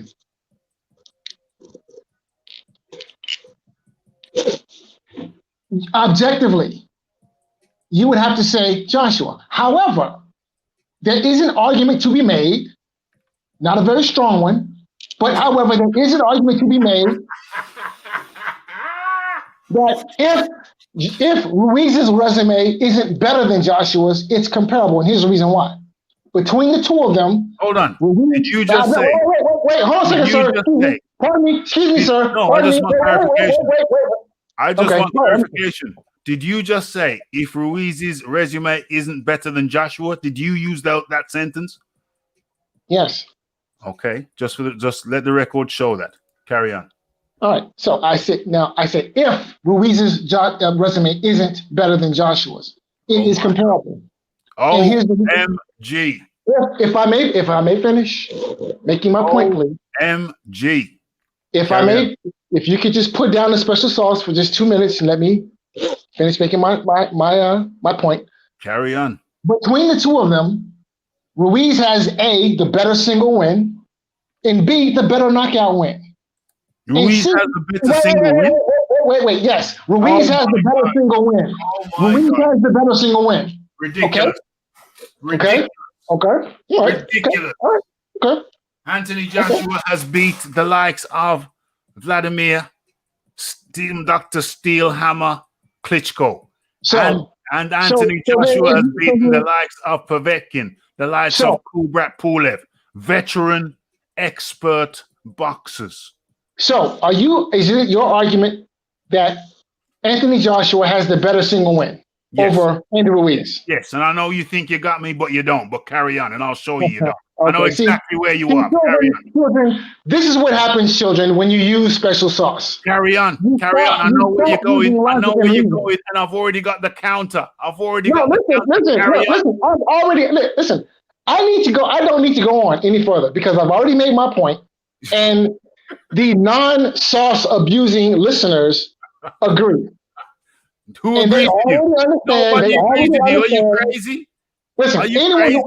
Listen, anyone who isn't using the special sauce already understands who has the better single win, who has the better knockout win. I don't have to go into any details any further and argue with you about this because anyone who is not on the special sauce already understands that the point is valid. Okay, so what's the point? What's your point? My point is that Andy Ruiz has A, the better single win, B, the better knockout win, and C, has never been knocked out. So what's that got to do with resume? If Anthony Joshua has a better resume than Andy Ruiz, the resumes are comparable. It isn't by much. Resumes are comparable. You. Oh my gosh! You need a straitjacket, my friend. Okay. You need a straitjacket, my friend. We got Big John Fury up in the building. Yes. Listen to Coach Rafi up late, putting it straight on crazy fools. Smash that like button. Smash it. Get him off. He's on the molly. Surely you must jest.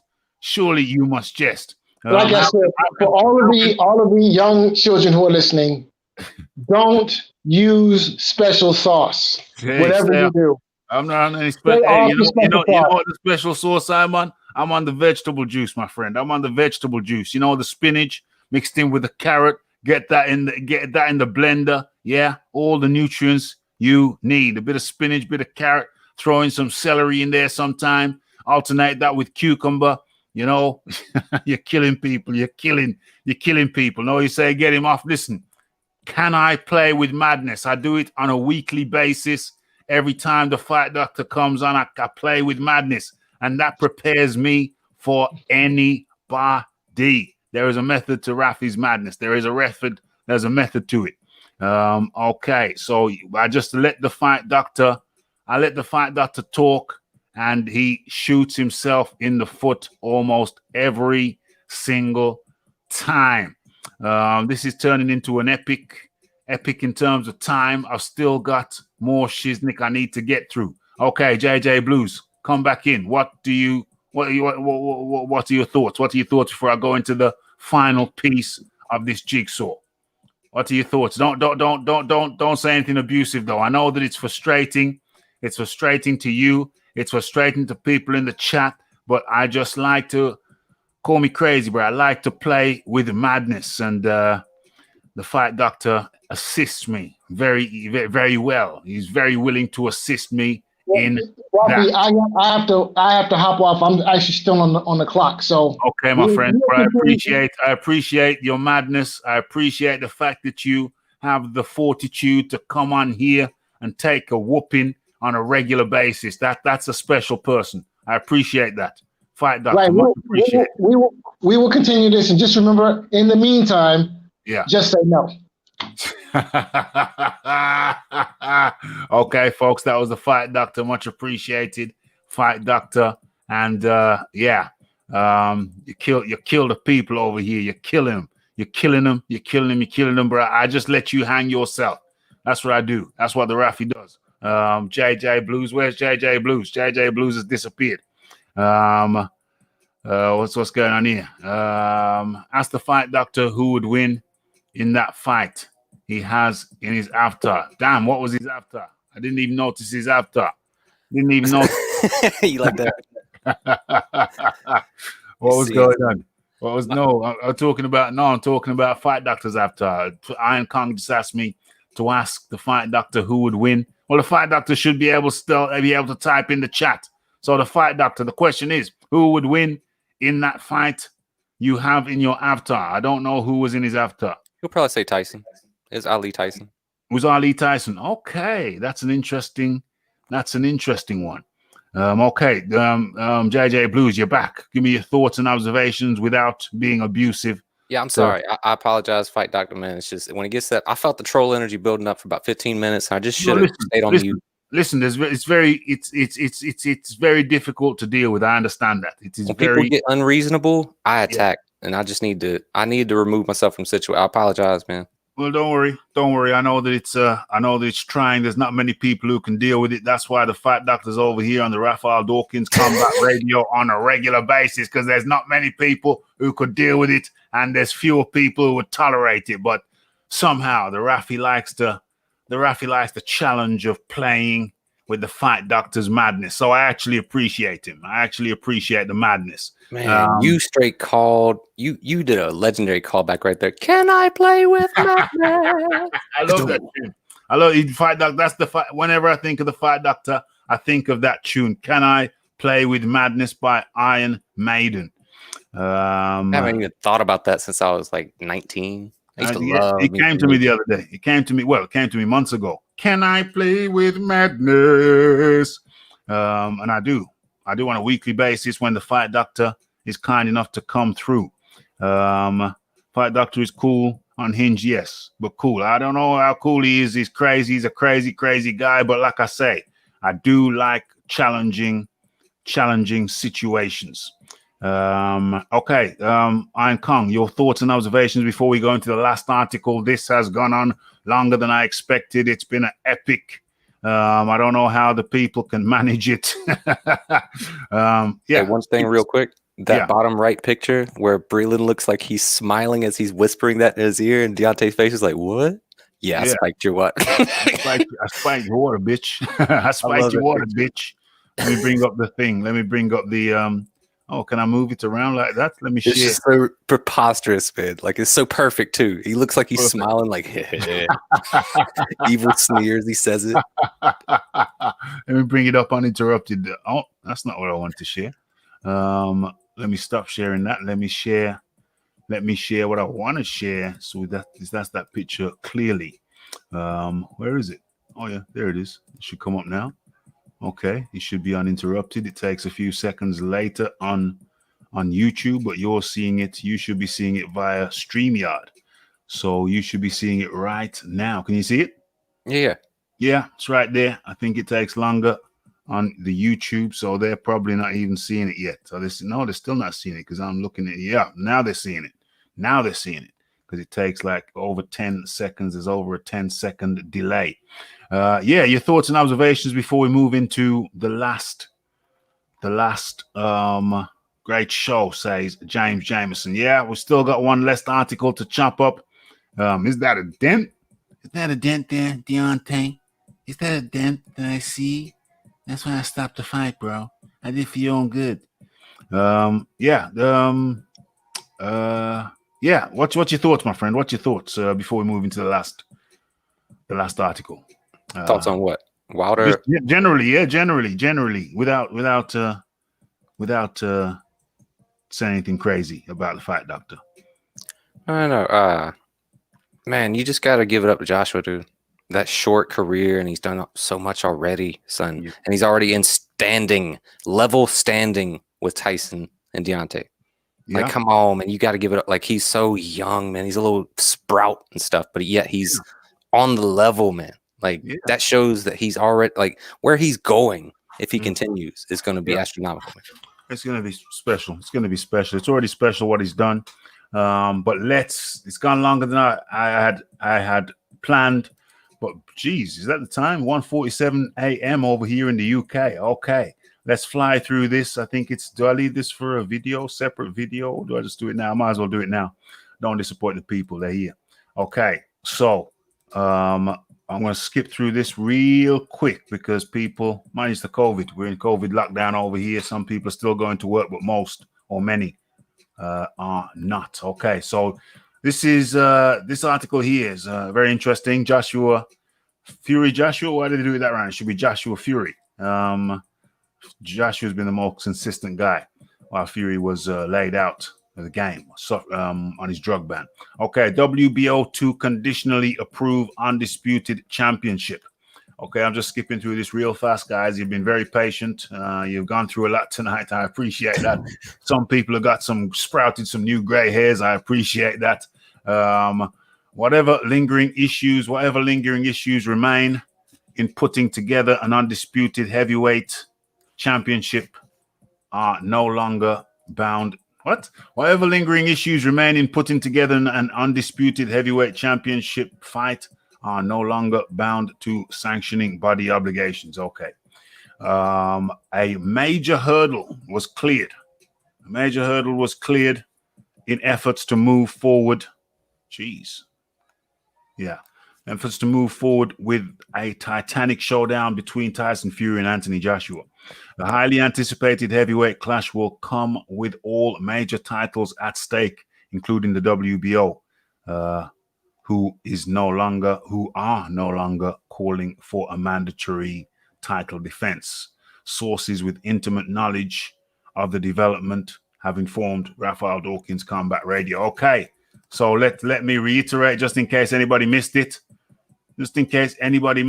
All major hurdles have been cleared in an effort to move forward with a titanic showdown between Anthony Joshua and Tyson Fury. This is destiny, ref. This is straight up written in the stars. The planets have aligned, and everybody is going, no, let it happen. It hasn't happened since 1999 with Lennox Lewis versus Evander Holyfield. We want undisputed for the first time in 21 years. Let it happen. Go ahead. Sit down, Usyk. Sit down, Usyk. Go ahead. Yeah, sit it out, Usyk. Come on, don't mess around, Usyk.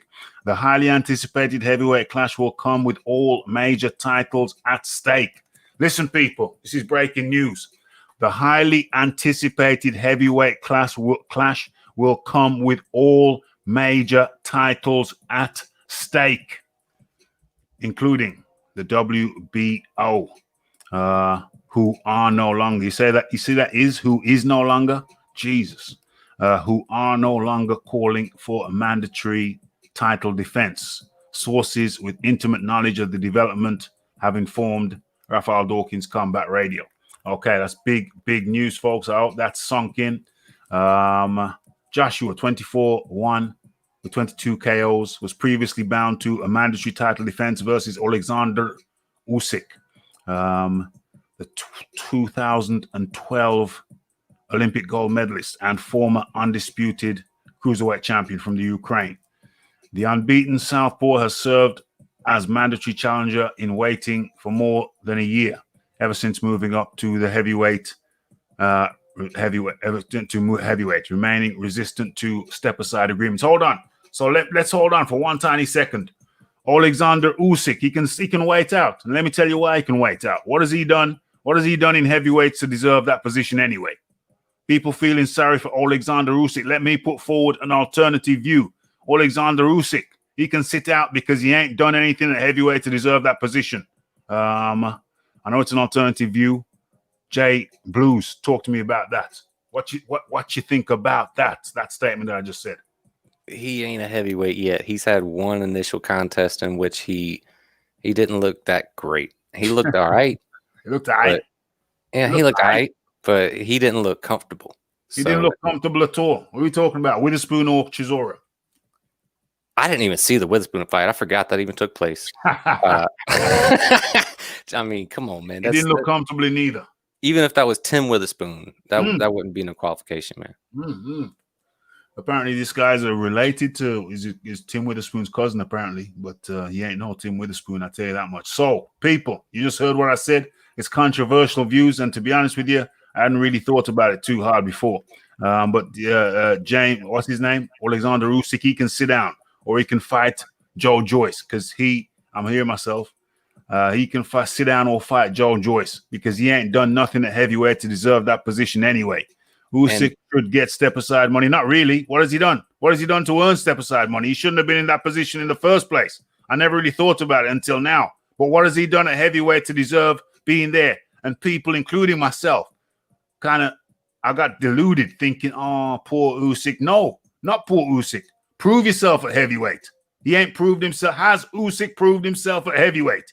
He was given that position because he was lineal champion in the cruiserweight division. But what has he done at heavyweight? It ain't nothing about poor Usyk. I've just come to me this second.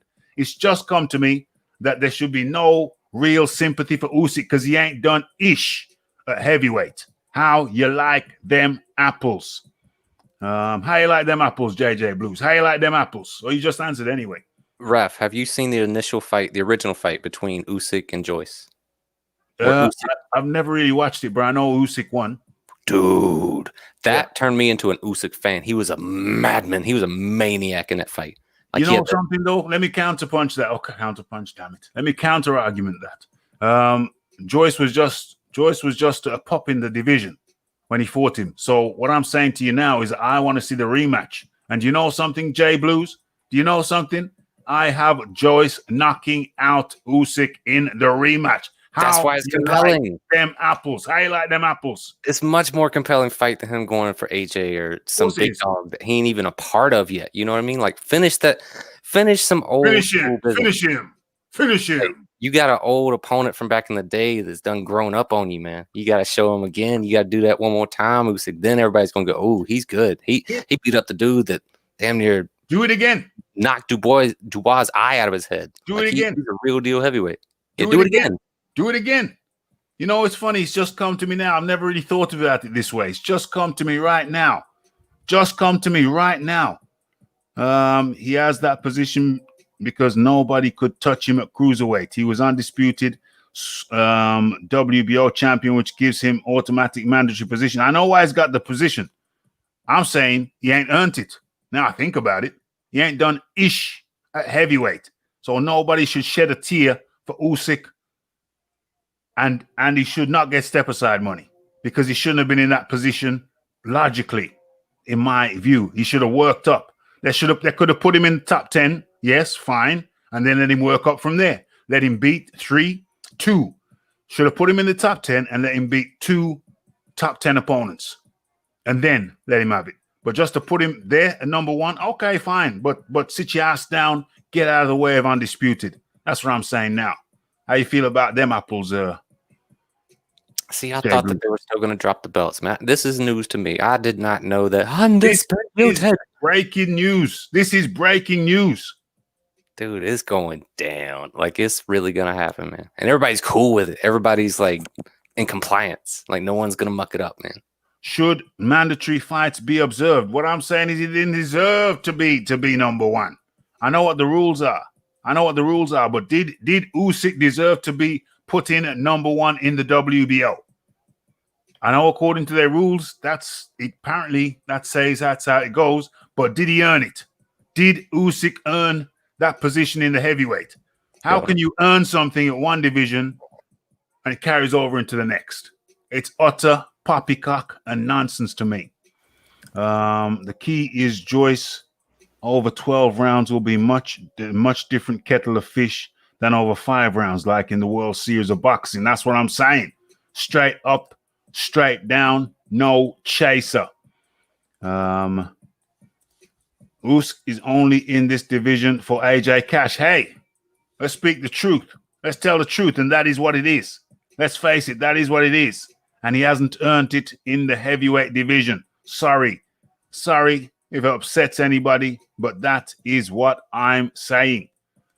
You can sit down. You can sit down and fight for all the belts afterwards. Yeah, do that. But you know what? Really, he should have a stiff challenge. Usyk should have a stiff challenge before he gets to fight for the belt because it's kind of a mockery. I reckon if Joshua wins the first Fury fight, he will vacate the belt. Vacate the belt. How does that make any sense? I'm not saying it doesn't make sense. I'm just saying, how does it make sense?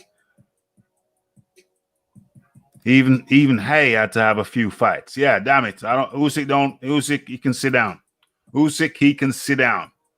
And he really should have to beat somebody. But anyway, he ain't beat nobody at heavyweight. But anyway, okay. So That's the breaking news. That's the breaking news right there. That's the pertinent story. How much more of there is this? I ain't even gonna go now, Mo. I ain't even gonna go now, Mo. You want to hear Mo? I'll do a video, and then you can hear Mo. If you want to hear Mo, I'll do a video, and then you can hear Mo. Okay, folks. JJ Blues. I think we've chopped it up. What is it? It's 3 hours and 5 minutes. Woo. It's 1:57 a.m. over here in the UK. The Rafi's making the most of this COVID. What is it? What is it? This what is it? Tier 3, Tier 4. We're in Tier 4 over here. There's still people going to work, but there's a hell of a lot of people not going to work. I go shopping in the town center, and the place oftentimes is like a ghost town. Did you watch the film Westworld? No. You never watched Westworld? Never even heard of it. Oh my God, Westworld. Let that sink into your head. Let it seep into your brain. Don't worry about the follow-up. Watch the original Westworld. Watch the original Westworld. It's an old film, but it is it's a beautifully crafted piece of work. I'm not even going to tell you about it. I'm just saying Westworld, but make sure it's the original. It's like, well, I'm saying anyway, Westworld, going downtown sometimes at certain hours, not all the time. If you lunch.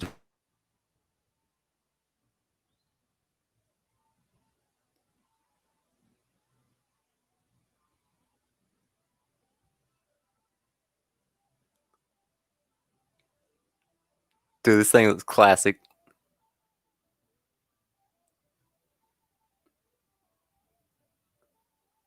You still there, Raf?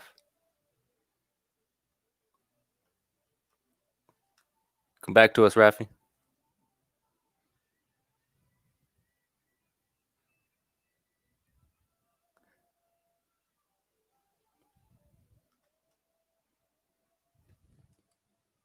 Well, it's been a banging stream, people. Thank you for showing me all the love in the chat. I appreciate it. Rafi back with another one, bro. He's one of my favorite podcasts, bro.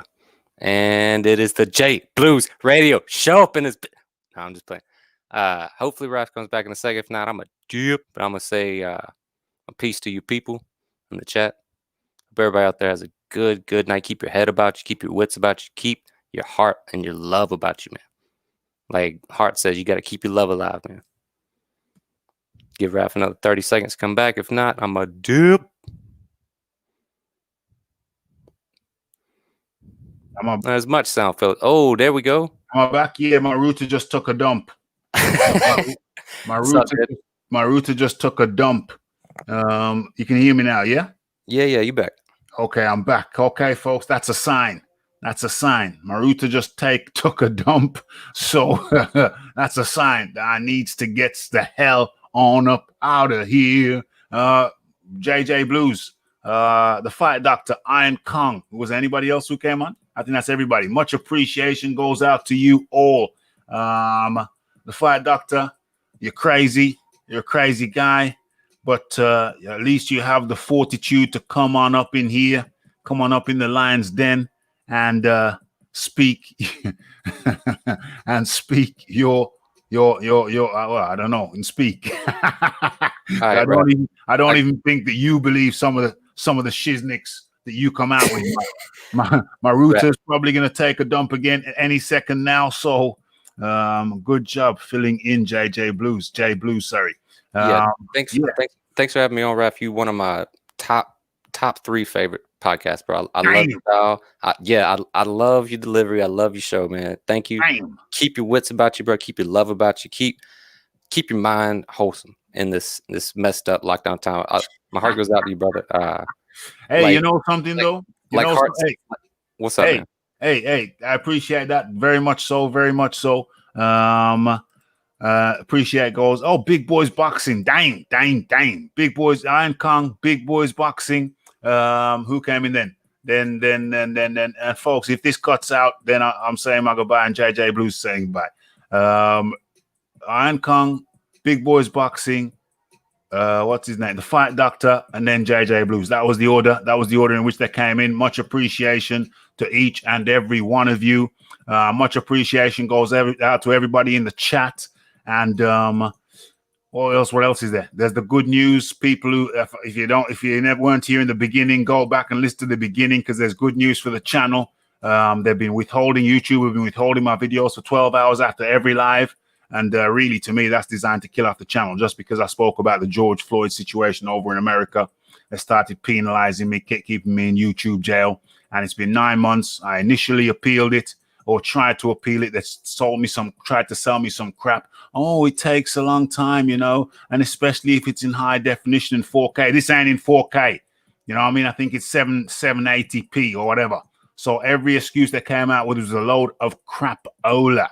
But you know what? Sometimes if you focus on something negative, it just overrides you and it gets into your system. So rather than let it do that to me, I just ignored it for a long time. Just carried on cranking out this good shiznix, these hot cakes for the people. And you know what? The thought occurred to me the other day. Hold on, we're on tier 4 lockdown. I got time. Self-employed, but the work's cut down dramatically. So I thought to myself, hold on. We're in tier 4. I got more time. I can actually challenge this. I worked in arbitration previously. I know how to word things. And I know how to send letters. I know how to word letters, legal letters. I know how to word legal emails.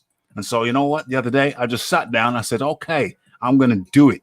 And I wrote out this nice long email addressing each and every fallacy that was told to me.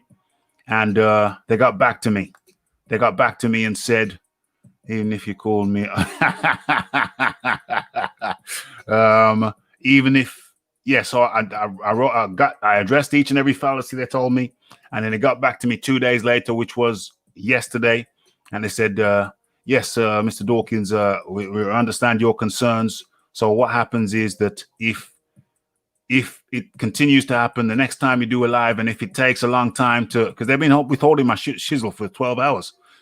If it happens again, or when it happens again, just let us know. Contact us while the thing's being processed and it's not visible to the general public, and we'll try and identify the problem. So it looks like, I'm not going to celebrate too soon, but it looks like Raphael Dawkins Combat Radio will be out of jail soon. We'll be out of YouTube jail soon. So that's great news, Jay Blues. Yeah. You talking about just like you stream something and it doesn't show up, but you don't show up for 12 hours. Yeah, they did that to me last night, man. What? How long? How long did you have to wait? How many hours? At least 12, because I did it at 2 in the morning and around 2 or 3 in the afternoon Lord. it showed up. Oh Lord, no, that's horrible. That's horrible. That's horrible. Hold People on. still get it on the notification. They can click on notification. Yeah, they get notification, but the general public, people who aren't subscribed to you, don't get to see it. Oh yeah. You see what I'm saying? But normally, how long does it take for your shizniks to show up? About a half a day, like that. Like if I do it at night, the later in the afternoon, the next day it'll show up. Oh my Lord, that's horrible. That's horrible. I didn't even know you had your own channel. So Jay Blues has his own channel, which is news to me. I didn't even know. So just getting started, Ref.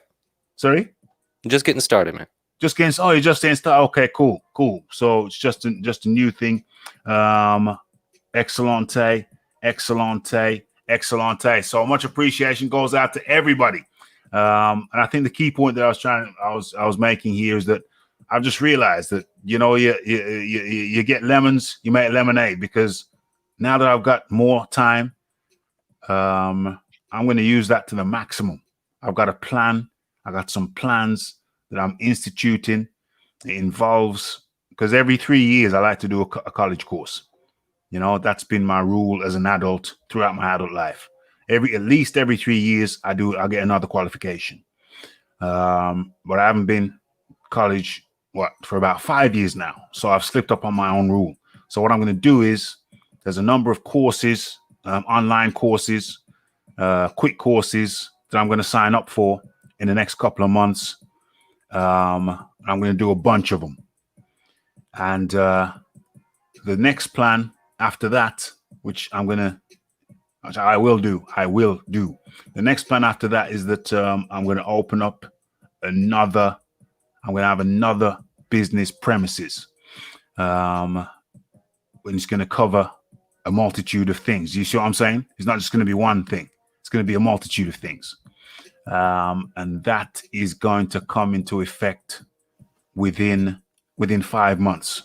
And then at the end of the year, these are the plans. I'm telling people my plans so you can hold me to it. That's why I speak my plans. I'm not going to specifics, but at the end of the year, according to my calculations, even though we've had a tough year, at the end of the year, if things go according to plan or even close to plan or even half to plan, I'll be in a position to get myself to upgrade my car. It's a nice car, but it's a specific car that I'm looking at.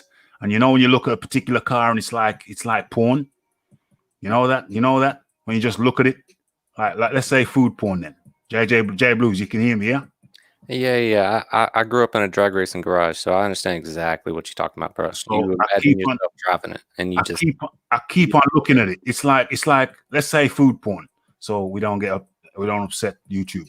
It's like looking at food porn. Let's say it's like looking at your favorite dessert, and I just keep on looking at it, keep on looking at it, keep on looking at it. Speak it, believe it, receive it. It will take longer. What's this? Depending on how long your stream is processing, will take longer. Mine take a long time if they are more than 2 hours. See, that doesn't make any sense because mine that I just did was 23 minutes long, and it still took 12 hours. Holy hell! That's horrible. That's horrible. But anyway, just to wrap up, but it shouldn't take 12 hours. I don't care how long your stream is. It shouldn't take long hours. Set 12 hours. Anyway, I keep on looking at the upgrade motor. I keep on looking at the car that I think is going to be my next car. All I'm going to say is it's a particular Merc. It's got nice brake horsepower. You know about this brake horsepower. You grew up in a drag racing thing. And the seats, I love the seats. I love the design of the car. And I want it. And if things go even half according to plan, I will be in a position to acquire. It's not brand new. I ain't dumb. I'll be in a position to acquire. Oh, when I say acquire it, I believe in paying cash for things. So I'm talking about cash. If things go even half according to plan, I'll be able to acquire it in the third quarter. No, the fourth quarter. The third quarter. I'll be able to acquire it at the latter part of the third quarter of 2020. So I got plans, and all of them are achievable. All of them are doable. And this thing with YouTube, if the YouTube thing gets sorted out, that's just puts the cherry on top. You know, so even in a lockdown, even in an awkward, adverse situation, you know, we can still get things done. And as a matter of fact, I reckon I'm going to have a very productive year this year, despite the pandemic.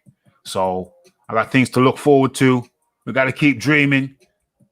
Believe it. What is it? Speak it, believe it, receive it. JJ Blues, much appreciated, much obliged to everybody. Much love, bro. Take care, my friend. Speak soon. Okay, so that was the JJ Blues. I think I said everything I wanted to say. I love a strawberry tart. I had the strawberry meringue. You're buying the car from Heinrich Schmitz. Heinrich Schmitz is not happy with me. But hey, that's just tough tea. Tanaka knocked over the router while he was dusting. OMG. Okay, folks. So, you know, in adverse situations, we can still get things done.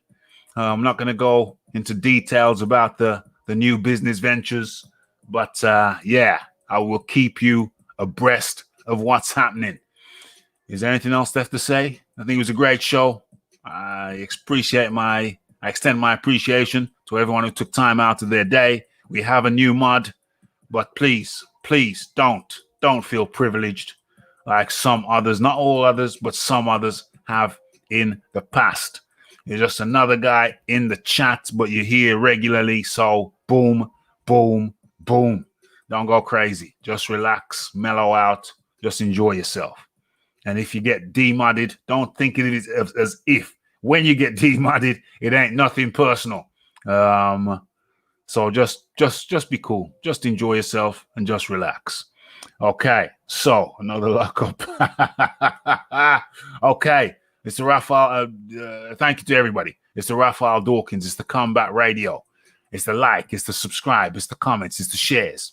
And it is the hitting that bell icon to stay updated for news and notifications. And don't forget about the live show. Don't forget to follow me on Twitter. It's the Raphael Dawkins. It's the Combat Radio. And I'm out.